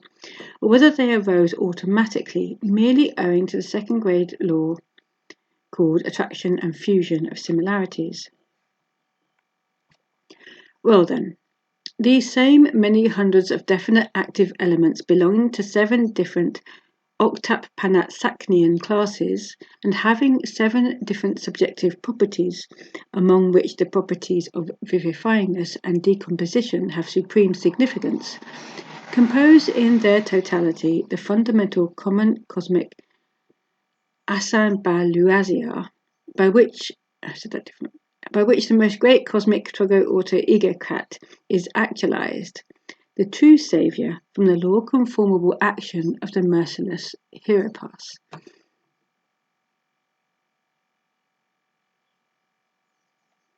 Let me read that again. Well then, these same many hundreds of definite active elements belonging to 7 different octap-panatsaknian classes and having 7 different subjective properties, among which the properties of vivifyingness and decomposition have supreme significance, compose in their totality the fundamental common cosmic Ansan-Balu Iazar, by which the most great cosmic Togo auto egocrat is actualized, the true saviour from the law-conformable action of the merciless Hieropas. It's necessary to tell you also that the first appearance of every kind of concentration from the etherical which is found everywhere in the universe, owing to the second grade cosmic law, the attraction and fusion of similarities, proceeds in the following manner. If particles of etherical which are already found in the different spheres of all 7 stopinders of the fundamental common cosmic Asan-Baluiazar, I can't remember how I pronounced that, Asan-Baluiazar, collide for some reason or another, they begin the arising of all kinds of crystallizations, which do not yet have any subjective properties. And furthermore, if these particles of etherical fall for some reason or another onto conditions where a process of Harno-Miatsnal proceeds, they fuse into one, and owing to what are called complex vibrations acquired in them, are transformed into active elements already with definite specific properties. And if thereafter these already definite active elements with their own specific subjective properties enter into other processes of Harno-Miatsnal, which have other conditions, they again fuse with each other according to the same law of affinity of vibrations, and thus acquiring other properties are transformed into active elements of another octap-panatsaknian class, and so on and so forth. And this is why there are in our megalocosmos so many independent active elements with their different subjective properties. And if now, my boy, you satisfactorily grasp the succession of the process of transformation of cosmic substances by means of beings' apparatuses, into which these cosmic substances enter as first being food, then at the same time you will approximately understand everything concerning the chief particularity of the sacred law of Heptat Paraparshinok, as well as the processes of evolution and involution of the other higher being foods. When these evolving active elements, in their returning ascent from the last stopinder of the fundamental common cosmic sacred Heptat Paraparshinok, enter into the common presences of these being apparatuses as their first being food, they begin already from the mouth itself, with the help of the processes of the second grade law Harno-Miatsnal, that is, owing to mixture and fusion according to the affinity of vibrations with the active elements which have already evolved in the presences of the beings and have acquired vibrations corresponding to the subsequent stopinders of the being Heptat Paraparshinok, to be gradually changed and are transmuted this time in the stomach of the beings into definite active elements named being proto-eheri, which correspond in their vibrations to the ascending 4th stopinder of the fundamental common cosmic Heptat Paraparshinok. From there, this totality, which has the gravity center vibration of being proto-eheri, passing, thanks again only to the process Harno-Miatsnal, over the whole of what is called the intestinal tract, and gradually evolving completely, acquires in consequence corresponding vibrations, and is this time completely transmuted in what is called the duodenum into being Defterieheri.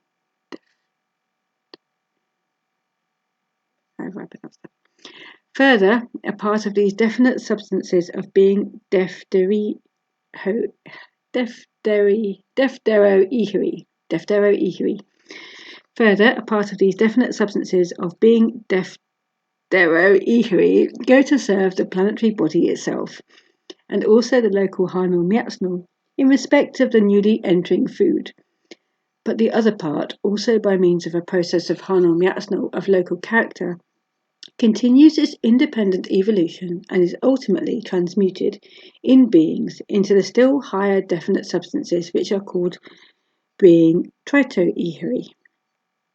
And this totality of cosmic substances temporarily crystallized in the common presences of beings' apparatuses, which correspond in their vibrations to being Tritoeheri, have as the gravity center place of their concentration in the presences of beings the what is called liver.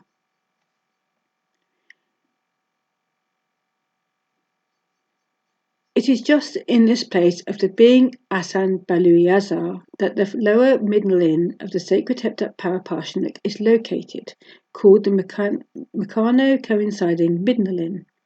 and therefore the substances of the being Tritoeheri cannot, only owing to the process Hanal Miatsnal, independently evolve further. Well then, owing to that change in the general functioning of the primordial common cosmic sacred law of Heptat Paraparshanuk, this totality of substances, being Tritoeheri, can in the given case evolve further from this state only with the help of forces coming from outside. That is why, in this case, if this totality of substances, being Protoeheri, does not receive foreign help from outside for its further evolution in the common presences of the beings, then both this totality and all the definite centres of gravity of the being Asan Baluyazar crystallized up to it always evolve back into those definite cosmic crystallizations from which they began their evolution.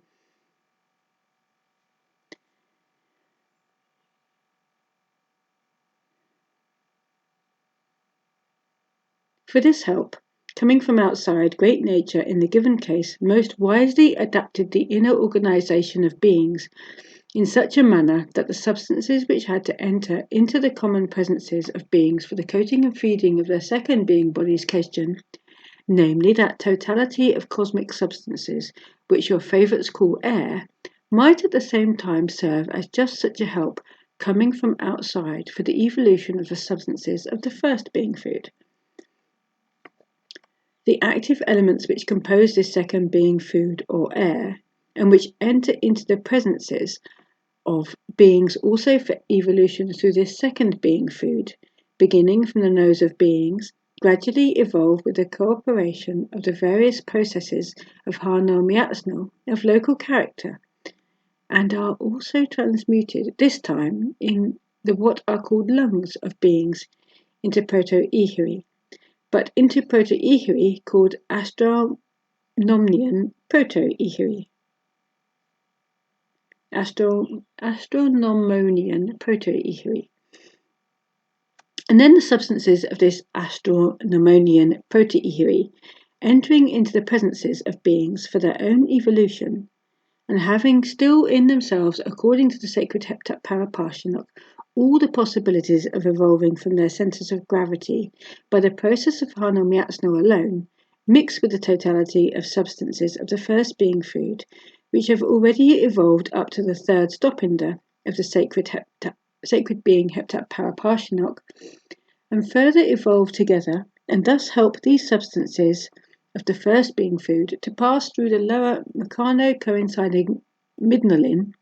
and to be transmuted into other definite substances, into being Tritoeheri, and the Astronomonian Protoeheri itself is transmuted into the substances named Astronomonian Defteroeheri. At this point in my explanations, you can have one more clarifying example for a full understanding of the difference between auto-egocrat and trogo-auto-egocrat. That is, of the difference between the former maintaining system of the existence of the Sun Absolute, when that system was auto-egocratic, and the other system, now called trogo-auto-egocratic, which it became after the creation of the megalocosmos.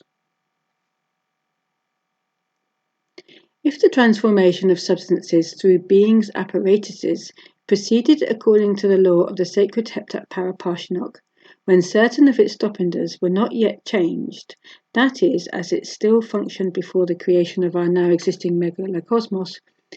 then those cosmic substances composing the first being food entering into such apparatuses, cosmoses, for the local process of evolution, would accomplish their ascent up to their completing transmutation into other higher definite active elements without any obstacle and without any help coming from outside, merely by the process of Hanal Miatsnal alone. But since the independent functioning of this primordial sacred law has been changed into a dependent functioning, the evolution or involution in its changed stopinders must always be dependent upon extraneously caused manifestations. In the given case, this extraneously caused help for the complete transmutation of cosmic crystallizations through beings into higher crystallizations is a second being food, which has entirely different causes of its arising, which must actualize entirely different cosmic results. I will sometime later explain to you in detail how the transformation of the substances of the second and third being foods proceeds in beings, but meanwhile note only that these higher cosmic substances in beings are transformed according to exactly the same principles as the substances of the first being food.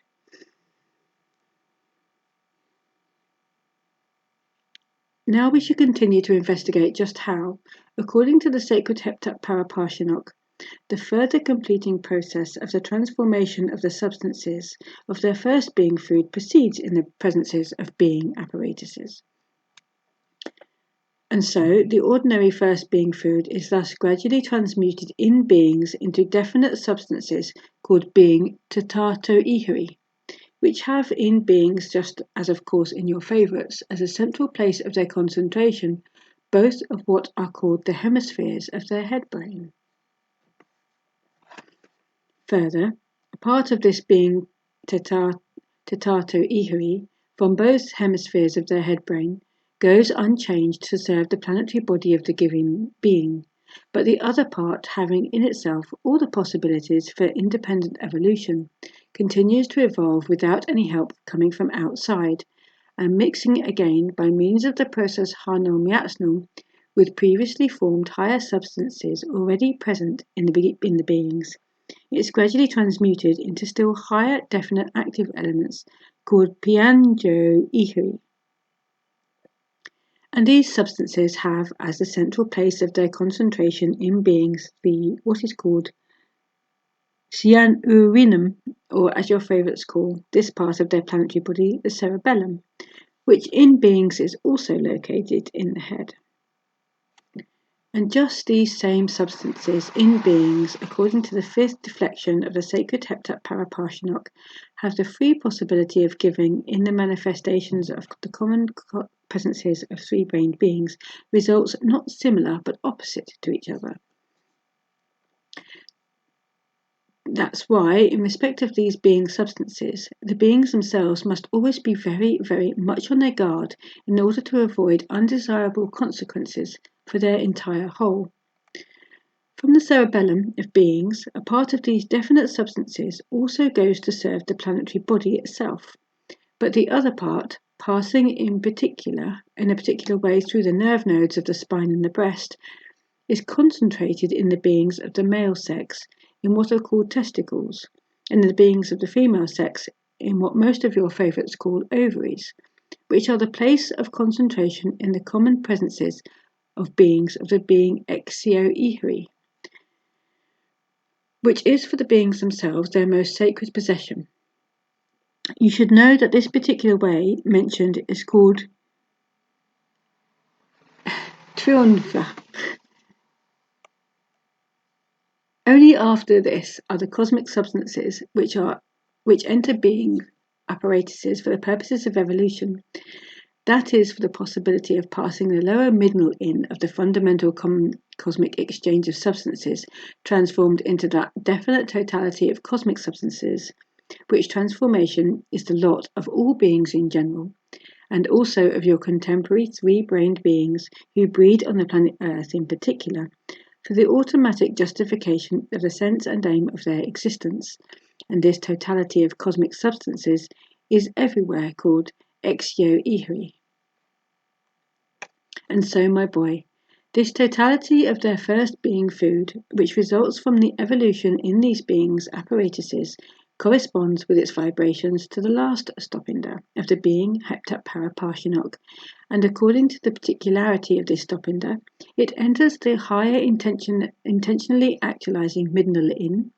of the law of Heptatparaparshinok.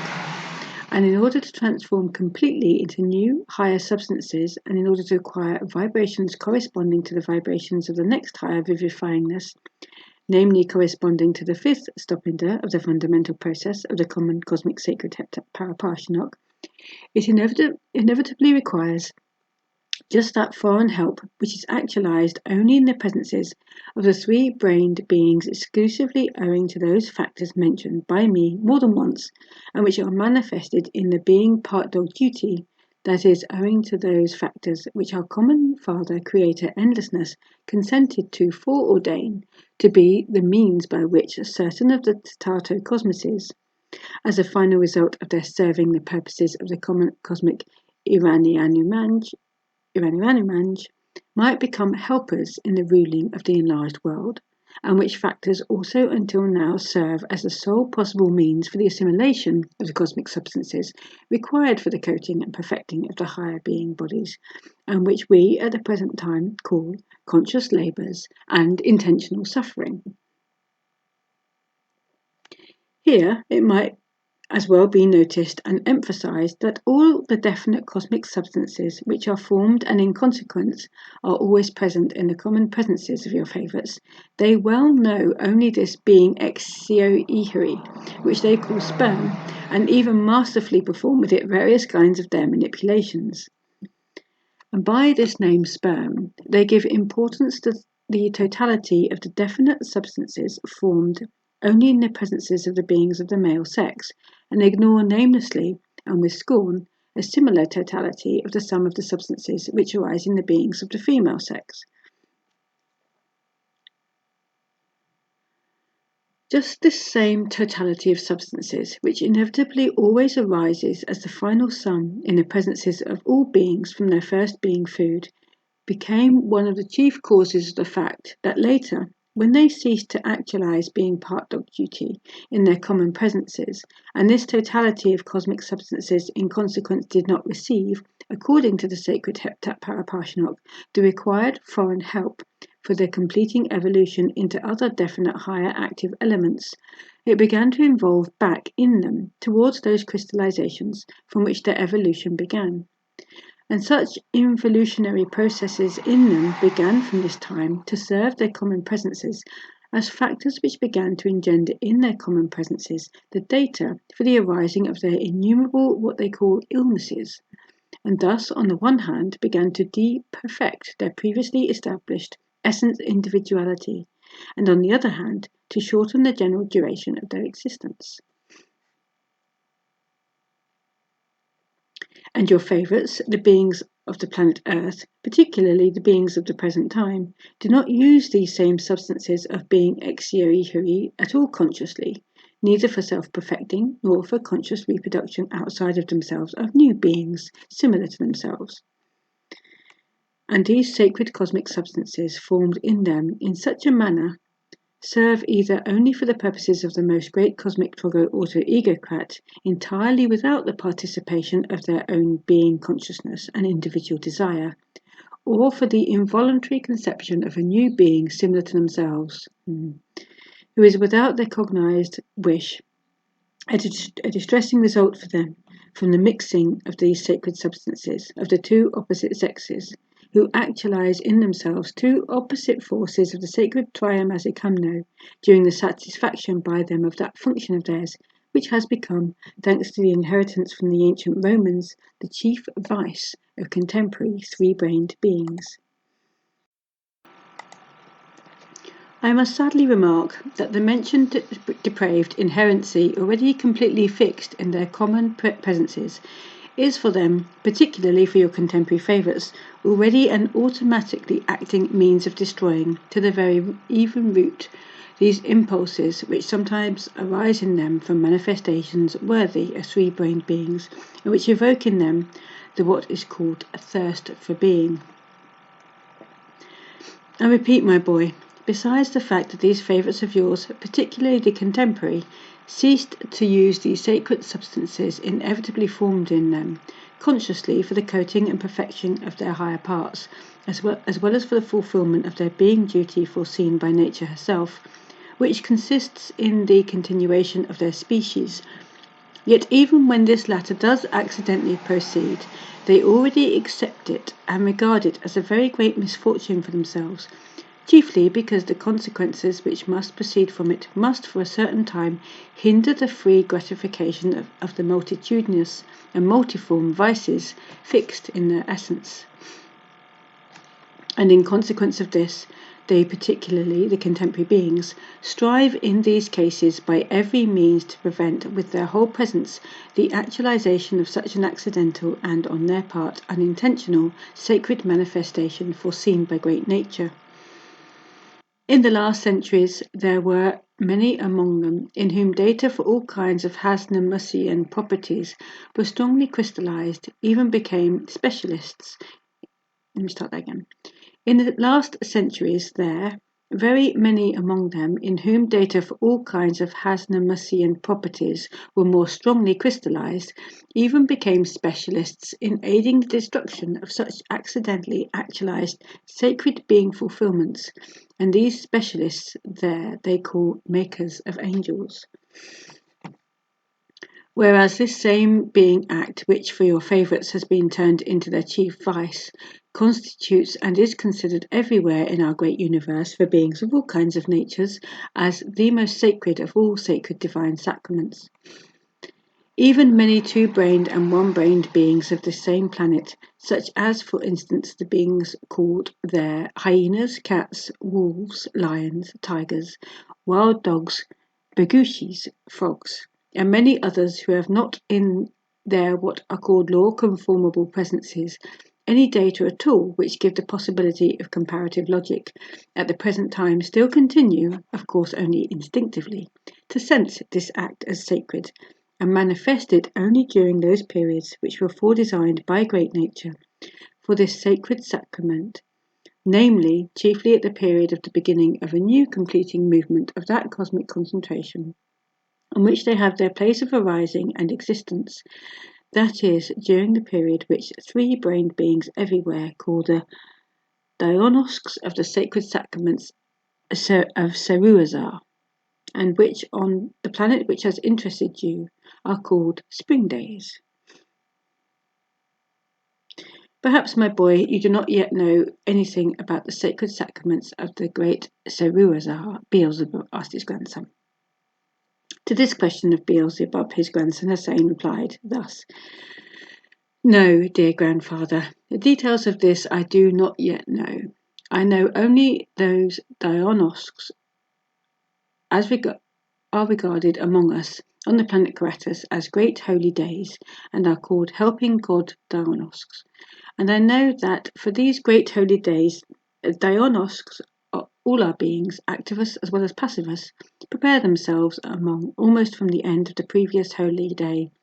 and that one Lunius, before the beginning of these sacred sacraments, both old and young among us cease to introduce the first being food into themselves, and by various sacred ceremonies mentally give thanks to our common Creator for their existence. I also know that the last two of these solemn Dionysos are considered and called among us the Dionysos for the glorifying of the first producer of each family. And that is why, my dear grandfather, every year during these Dionysos we all remembered and talked only of you, and each one of us strove with his whole being to manifest the sincere wish that your destiny may constantly create for you those conditions of being existence which might aid you quickly and easily to bring your reason up to the required sacred gradation, and that thereby you might the sooner finish your present ordinary being existence, personally burdensome for you. With these last solemnly pronounced words, Hussein ended his reply. Very well, my dear boy, said Beelzebub. We will talk about the sacred sacrament of the Seruazar when we return to our dear Karatas. There I will explain to you sometime in detail where and how the sacred sacrament of Seruazar proceeds, with the substances being exiohary for the continuation of one species, and on what occasions and in what way the mixing and subsequent results of the first two kinds of exiohary are obtained. One kind is transformed for the affirming principle in those beings apparatuses which on our planet Gratus are the beings activus, and on your planet Earth the beings of the male sex. And on other kind is transformed for the denying principle in those beings apparatuses which among us on the planet Gratus are the beings passivus, which on the planet Earth are the beings of the female sex. Come now and let us talk about these higher perfected being bodies, that is, about souls, who came onto this holy planet Purgatory, to which all my foregoing explanations have referred. And so, from the very beginning, when these higher being parts arose in this way and were perfected in beings to the required sacred gradation of objective reason, that is to say, when in accordance with the lower midline of the sacred heptat paraparshinok, the body Kesjan was, thanks to the second being food formed in beings, and in accordance with the higher midline of the same sacred laws, the third highest being body was, thanks to the third being food, coated and perfected. And when these completely perfected higher being parts were divided from the lower being parts, then they were deemed worthy to be immediately united with the most holy prime source, and began to fulfill the divine foreordained purpose. This continued so right up to that time, when that terrifying cosmic event occurred which, as I've already told you, is now called the Chute God Litanical period.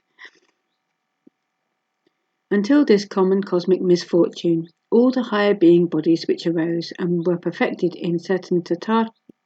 cosmoses and in their first generations were united immediately with the most holy protocosmos itself,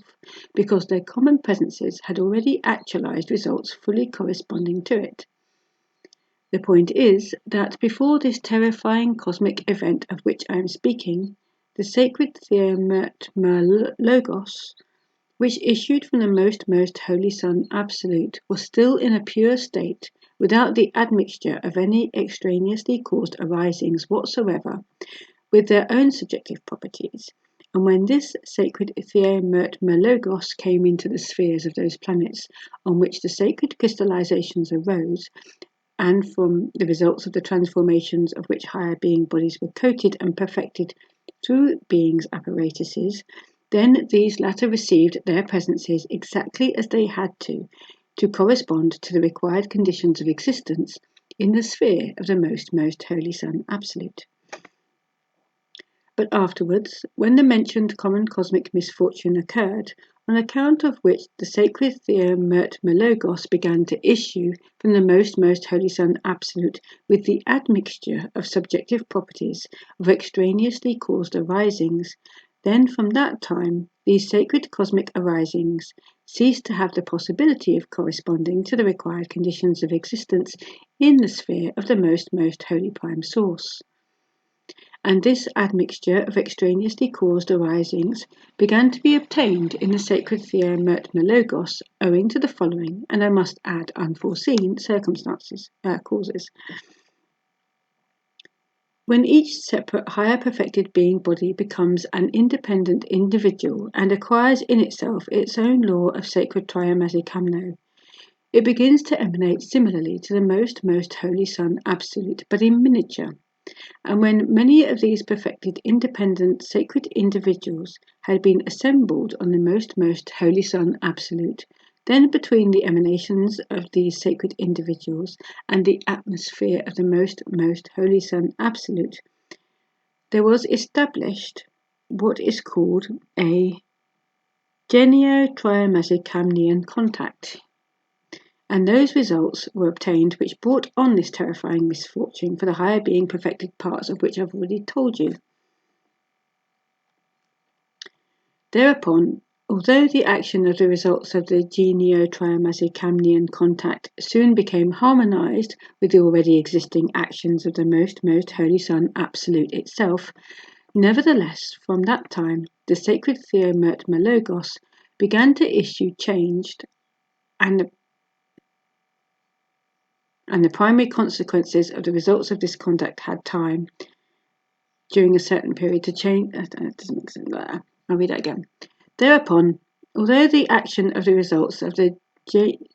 geneo-triamazicamnian contact soon became harmonized with the already existing actions of our most holy Sun Absolute itself, nevertheless, from that time, the sacred Theomert Malogos began to issue changed, and the primary consequences of the results of this contact had time during a certain period to change the harmonious movement of many solar systems and had to produce a disharmony in the inner functioning of certain of their planets. I think there's a typo there somewhere. It was just then that there became separated from the solar system called Clarfigo, that famous planet which exists alone in space and has quite exceptional particularities, and which is at the present time called Mimorsa of Conscience. This genio-triamazicamnian contact occurred because in the atmosphere itself of the most holy Sun Absolute,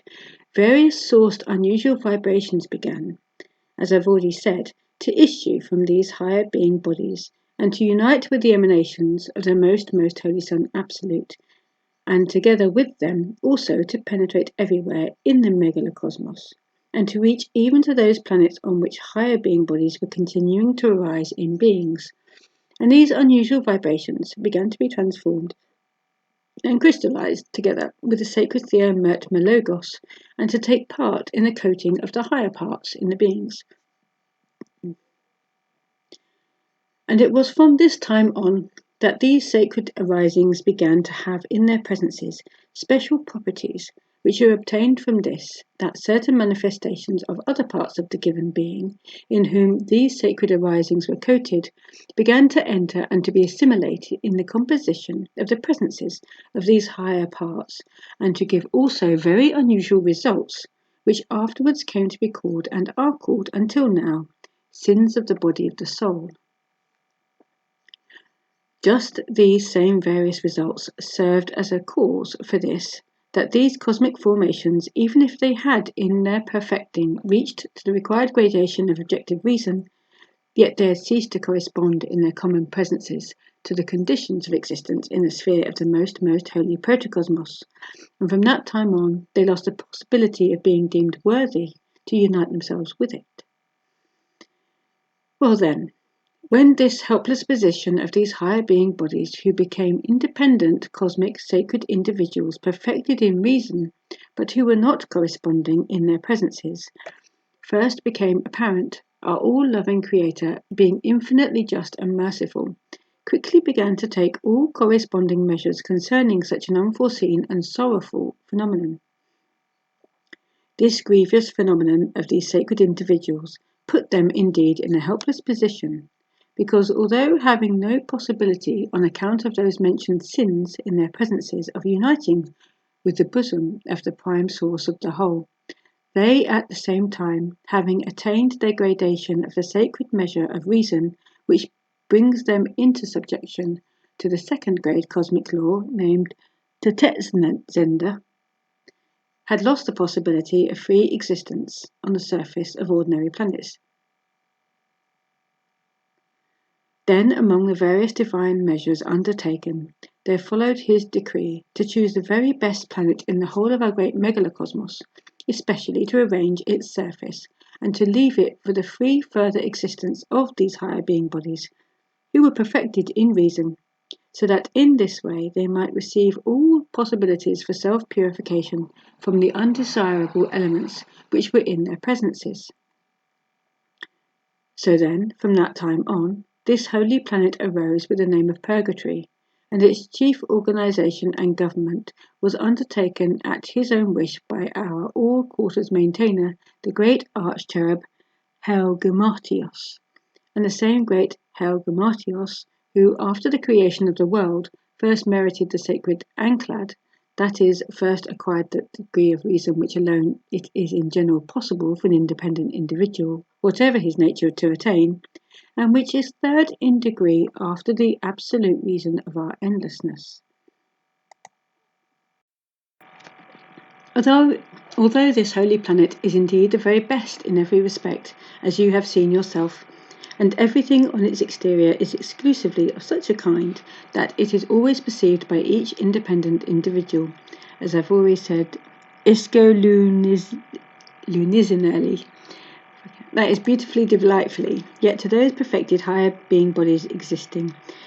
there, this is of no account, since they are always deeply absorbed in their intense work in purifying themselves from those undesirable elements which have entered their presences from causes totally foreign to their individuality.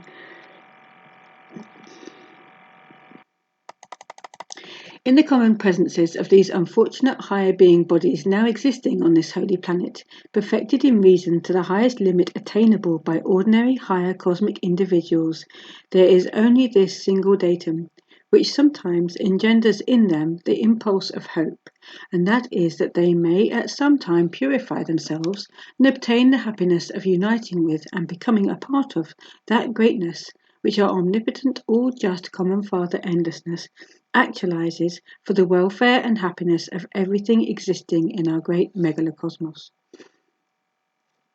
Here it is interesting to notice that almost all three-brained beings arising on all the various planets of our great megalocosmos either know of or instinctively sense the holy planet Purgatory. It is only the three-brained beings arising on your planet who do not know of it. However, only most of those who arose towards the end of the existence of the continent Atlantis and after its loss did not and do not know of it. As soon as all three-brained beings of our megalocosmos, without distinction of exterior coating, acquire any degree of self-awareness,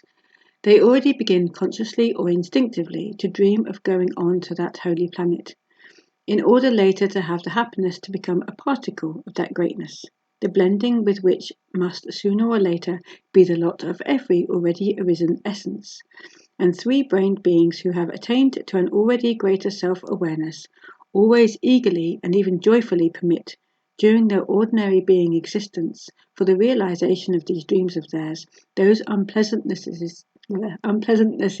to their presences, which proceed from the accepted privations to their planetary body, because such beings already well understand and instinctively feel that this lower being body of theirs is, in their own sacred cosmic law of Triamazikamno, the indispensable source for a certain kind of denying manifestation, and as such, of course, always must and will manifest only as denying for their affirming part, that is, that the manifestation of this lower part of theirs must obligatorily be always opposite to what is required for them by their higher being part. In other words, every wish of the planetary body is taken as an undesirable. Every wish of the planetary body is taken as undesirable for the higher divine part which has to be coated and perfected, and therefore all three-centered beings of our great megalocosmos constantly carry on a relentless struggle against the wishes of their planetary bodies, so that there should be formed in them, in this struggle, the what is called Disputicronian friction, those sacred crystallizations from which their higher divine being part arises and is perfected in them. In this constant struggle of theirs, the equilibrating, harmonizing principle is their second being body, which, in their own individual law of triamasicamno, represents the neutralizing source, and therefore this second being part always remains indifferent to their mechanical manifestations. But for all their active manifestations, it always tends, according to the second grade cosmic law, Erdek Filfata, to unite with those desires of which there are more, whether in one or the other of the two mentioned opposite being parts. Erdek Filfata.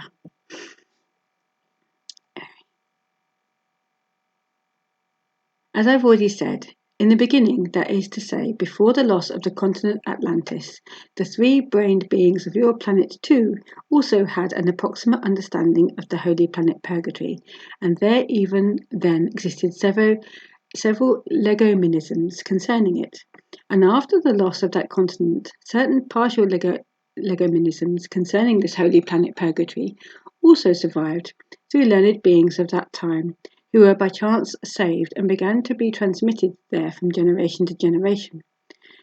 But later, when in the psyche of these strange three-brained beings there, that peculiar illness of theirs, which I characterized by the words to wiseacre, began to arise, then they began their wiseacrings with this partial information which had reached them. And from this partial authentic information concerning the holy planet Purgatory, there began to be formed and to be fixed in the psyche of beings of subsequent generations, data for engendering such representations and understandings as are ideally defined by a certain exclamation of our highly esteemed comparable Muller Nasreddin, which consists of the following being consonants: Chukta Zurt. And as for those partial legomenisms concerning the holy planet, which continued to be transmitted from generation to generation through genuine initiates there, they having reached unchanged to a very recent epoch, that is, to what is called the Babylonian epoch, also began, owing to what I called the agitation of the mind, which then seized everyone, and which arose in this Babylon, as I've already related to you, on account of learned beings there of new formation, who had various inherencies unbecoming to three-brained beings, to be gradually distorted and ultimately completely, as it is said, to wither. The point is that, in spite of the fact that the initiates of that epoch were still relatively normal, responsible beings who did not easily change their ideals, as is done there at the present time by the majority of contemporary beings, just as they themselves express it, the London frou-frou clay changed their gloves. Yet, during this period, the psychosis which seized all these strange three-brained beings of finding out at whatever cost whether they had a soul and whether it was immortal was so strong and widespread that this unhealthy need of their psyche stirred and infected the minds of even the genuine initiates there, and they, having fallen under the influence of this psychosis, mixed into the legomenisms concerning the holy planet Purgatory, and handed down such a kabur chubur that the tail of our Lucifer, from pleasurable emotion, turned a shade of what is called the colour tango. The confusion of the minds of the initiated beings of the planet Earth of that time occurred, in my opinion, chiefly because of that beautiful theory of the Babylonian dualists, in which it was said that, in some other worlds, as it were, paradise and hell exist. Just these same two expressions, namely paradise and hell, served in my opinion as the cause of all the subsequent twaddle. The point is that, in one of the legomenisms about the holy planet Purgatory, both of these words, paradise and hell, were also used. I don't know whether these two words were taken from the legomenism concerning the holy planet, or whether they were obtained by a chance coincidence. By these same two words, the two following conceptions were expressed in the legomenism about the holy planet Purgatory. By the word paradise, the magnificence and richness which are on that holy planet were defined, and by the word hell, that inner state indeed experienced by the higher being bodies who dwell there, and namely the state of constant anguish, grief, and oppression. And in one of the legomenisms, the causes for this state of theirs were even explained in detail. That is, that these higher being parts or souls, having ultimately fallen after inexpressible, consciously suffering labours onto this holy planet, and having seen and understood the reality and significance of everything existing, and chiefly seeing our common Father Endlessness himself so near and so often, have become aware that, on account of the undesirable elements present in them, they are still unable to help him in the fulfillment of his most sacred tasks for the good of our whole megalocosmos. And so these two words then evidently were just the causes why the poor initiates of that time, when infected by the general psychosis, imagined that the same things were talked of in that fantastic, beautiful theory of the Babylonian future Hasmoneses, but only in greater detail. And they began half-consciously to insert certain details of this fantastic theory into the legomenisms concerning the Holy Planet, and afterwards these informations, passing from generation to generation, blossomed out with the additions of these fancies, which again our Mulla Nasser Edding expresses by the one word Kmal Nat Nosha Shermaka. According to what I have just told you, my boy, you can in general judge what kind of understandings and representations they have at the present time there on your planet about what are called questions of the beyond.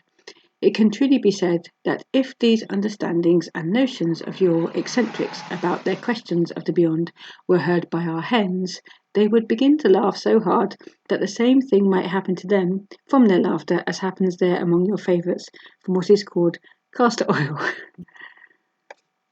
From a better sensing and cognizing, and at the same time for a better fairy-like illumination of the meaning of these expressions which I just used, hens, laughter, and castor oil, I must tell you about some other consequences which flowed from always the same cunning wiseacring of these favourites of yours, in this case concerning the question of being exio-ihri.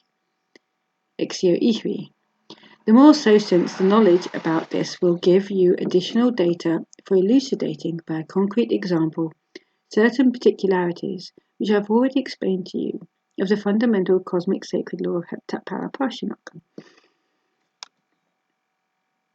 After the loss of the continent Atlantis, certain knowledge concerning the origin and significance of this same being exio-ihri also survived, and this knowledge also began to pass from generation to generation. About 30 or 35 of their centuries ago, when, after a big process of reciprocal destruction, the majority of them again began, as it usually happens there in general after these terrifying excesses, often to see reality and to be less satisfied with the conditions of their ordinary existence. It so happened that the surviving fragments of the knowledge concerning the significance of being exio-ihri reached in their authentic form to certain of them who had particularly strongly sensed the emptiness of their existence, and who had begun to seek possibilities by which they could somehow fill up this emptiness. In these, though fragmentary yet nevertheless authentic informations, it was very convincingly indicated that by means of the substances exio-ihri, or sperm, formed in them, it was possible to perfect oneself. But unfortunately for them, there were no indications in this information which had survived and reached them what and how precisely this had to be done. Then certain of them began to think and to strive persistently somehow to understand what was necessary to be done in order by means of these substances, inevitably formed in their presences, to struggle for self-perfection. The results of these serious ponderings of theirs was the conviction at first arose in them that this self-perfection could probably be actualized by itself by abstaining from the ejection from oneself in the customary manner of these substances formed in them called sperm, and certain of them decided to unite and exist together in order to convince themselves in practice whether such abstinence could indeed give the supposed results.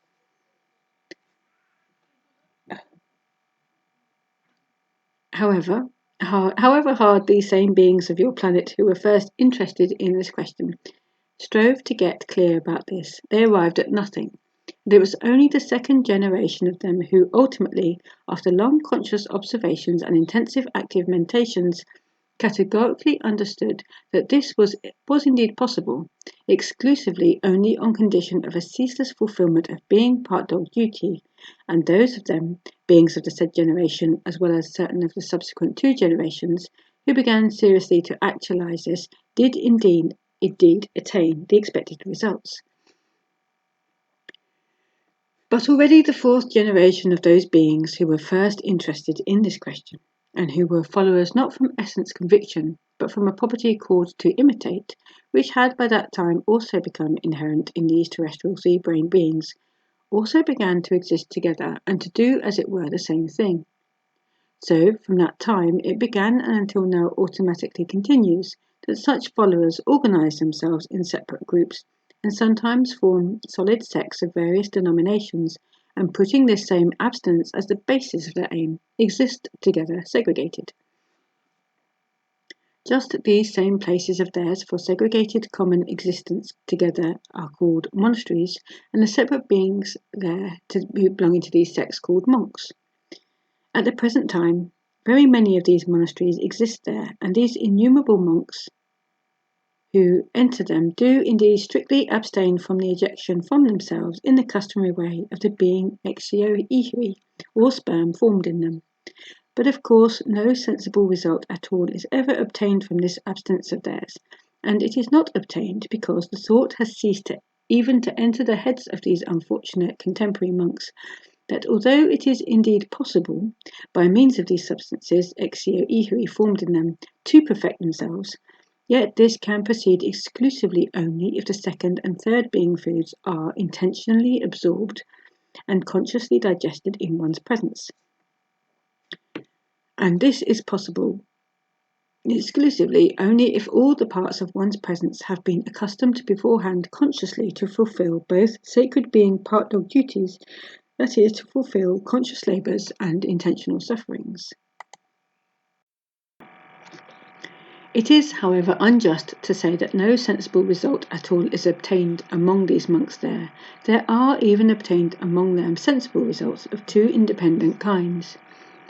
So that you may understand why these mentioned 2 independent kinds of results are obtained among the contemporary abstaining monks, I must repeat to you once again that, according to the fundamental cosmic sacred law of Heptat Paraparshinok, if everything in general existing in our megalocosmos, the great as well as the small, does not receive in the process of evolution at the time of its passing through both midnolins of the sacred Heptat Paraparshinok corresponding foreign help coming from outside, then it begins to evolve back to those definite states from which it began its evolution. The same, of course, proceeds with the definite cosmic substances which are formed in the presences of these same terrestrial abstaining monks. And so, my boy, in consequence of the fact that these terrestrial monks, particularly the contemporary, do not intentionally aid the further evolution of these substances inevitably formed in them from the constant use of the first being food, that is, do not actualize any being part dog duty at all in their common presences, either intentionally or even automatically, and at the same time they do not remove these substances from themselves in the normal way foredesigned by nature, then these substances begin to evolve in them themselves, and during this involution of being exio-ihri, or sperm, there is worked out among the many transient definite substances which are in general formed in their common presences by such an evolutionary process, a definite transient substance which has the property of having 2 kinds of action on the general functioning of the planetary body of a being. The first kind of action of this definite substance consists in this, that it promotes the depositing of superfluous what is called karatsiak, or as they call it there, fat. And its second kind of action promotes the arising and the dispersing over the whole planetary body of what are called poisony unsicerian vibrations. The consequence of all this is that in the first case, these terrestrial abstaining monks become extraordinarily, as it is usually said there, fat, And sometimes one indeed meets among these fat monks specimens with such an abundant deposit of fat that they could give many points to that form of being there which they expressly fatten in order to increase the same fat in their planetary bodies. And this form of being they call there a pig. And in the second case, on the contrary, these abstaining monks become, as it is also usually said there, meagre thin, and the action of the poison Euskirian vibrations which penetrate through them is chiefly evident in their general psyche, which becomes sharply dual, and the manifestations of which are divided into two diametrically opposite kinds, the outer visible and for show, sensed by everyone around them, and the inner and hidden, which the ordinary beings there, especially the contemporary, are entirely incapable of ascertaining or perceiving. Namely, in their outer visible manifestations, these poisonly Unskirian monks appear to be what your favourites would express as bigots of a high degree, and in their hidden manifestations, not shown to others, what your favourites would call expert cynics, also of a high degree. As regards the causes why poisony Unskirian vibrations are obtained among certain of the abstaining monks from the involutionary process of the ihri instead of the deposit of fat, there even exists one very detailed theory there about this, worked out by certain, as they are called, Catholic monks,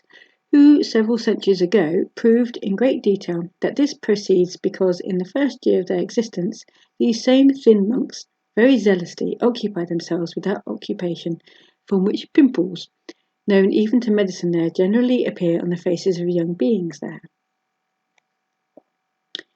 For a full representation and understanding concerning the significance of this kind of abstinence among contemporary monks there, it remains for me to add that of which I become convinced during my last sojourn there among them, and namely that already, thanks only to the consequences flowing from the involutionary process of Dixio Ihri, the fixation of various consequences of the properties of the organ kunda buffer in the common presences of these unfortunate terrestrial abstaining monks has become greatly facilitated and has in consequence increased. At this point in his narrative, Beelzebub was interrupted by a ship's servant who gave him a Leitu Chanbos, which he put to his ear and began to listen to its contents. That concludes chapter 39, The Holy Planet Purgatory of Beelzebub's Tales to his grandson.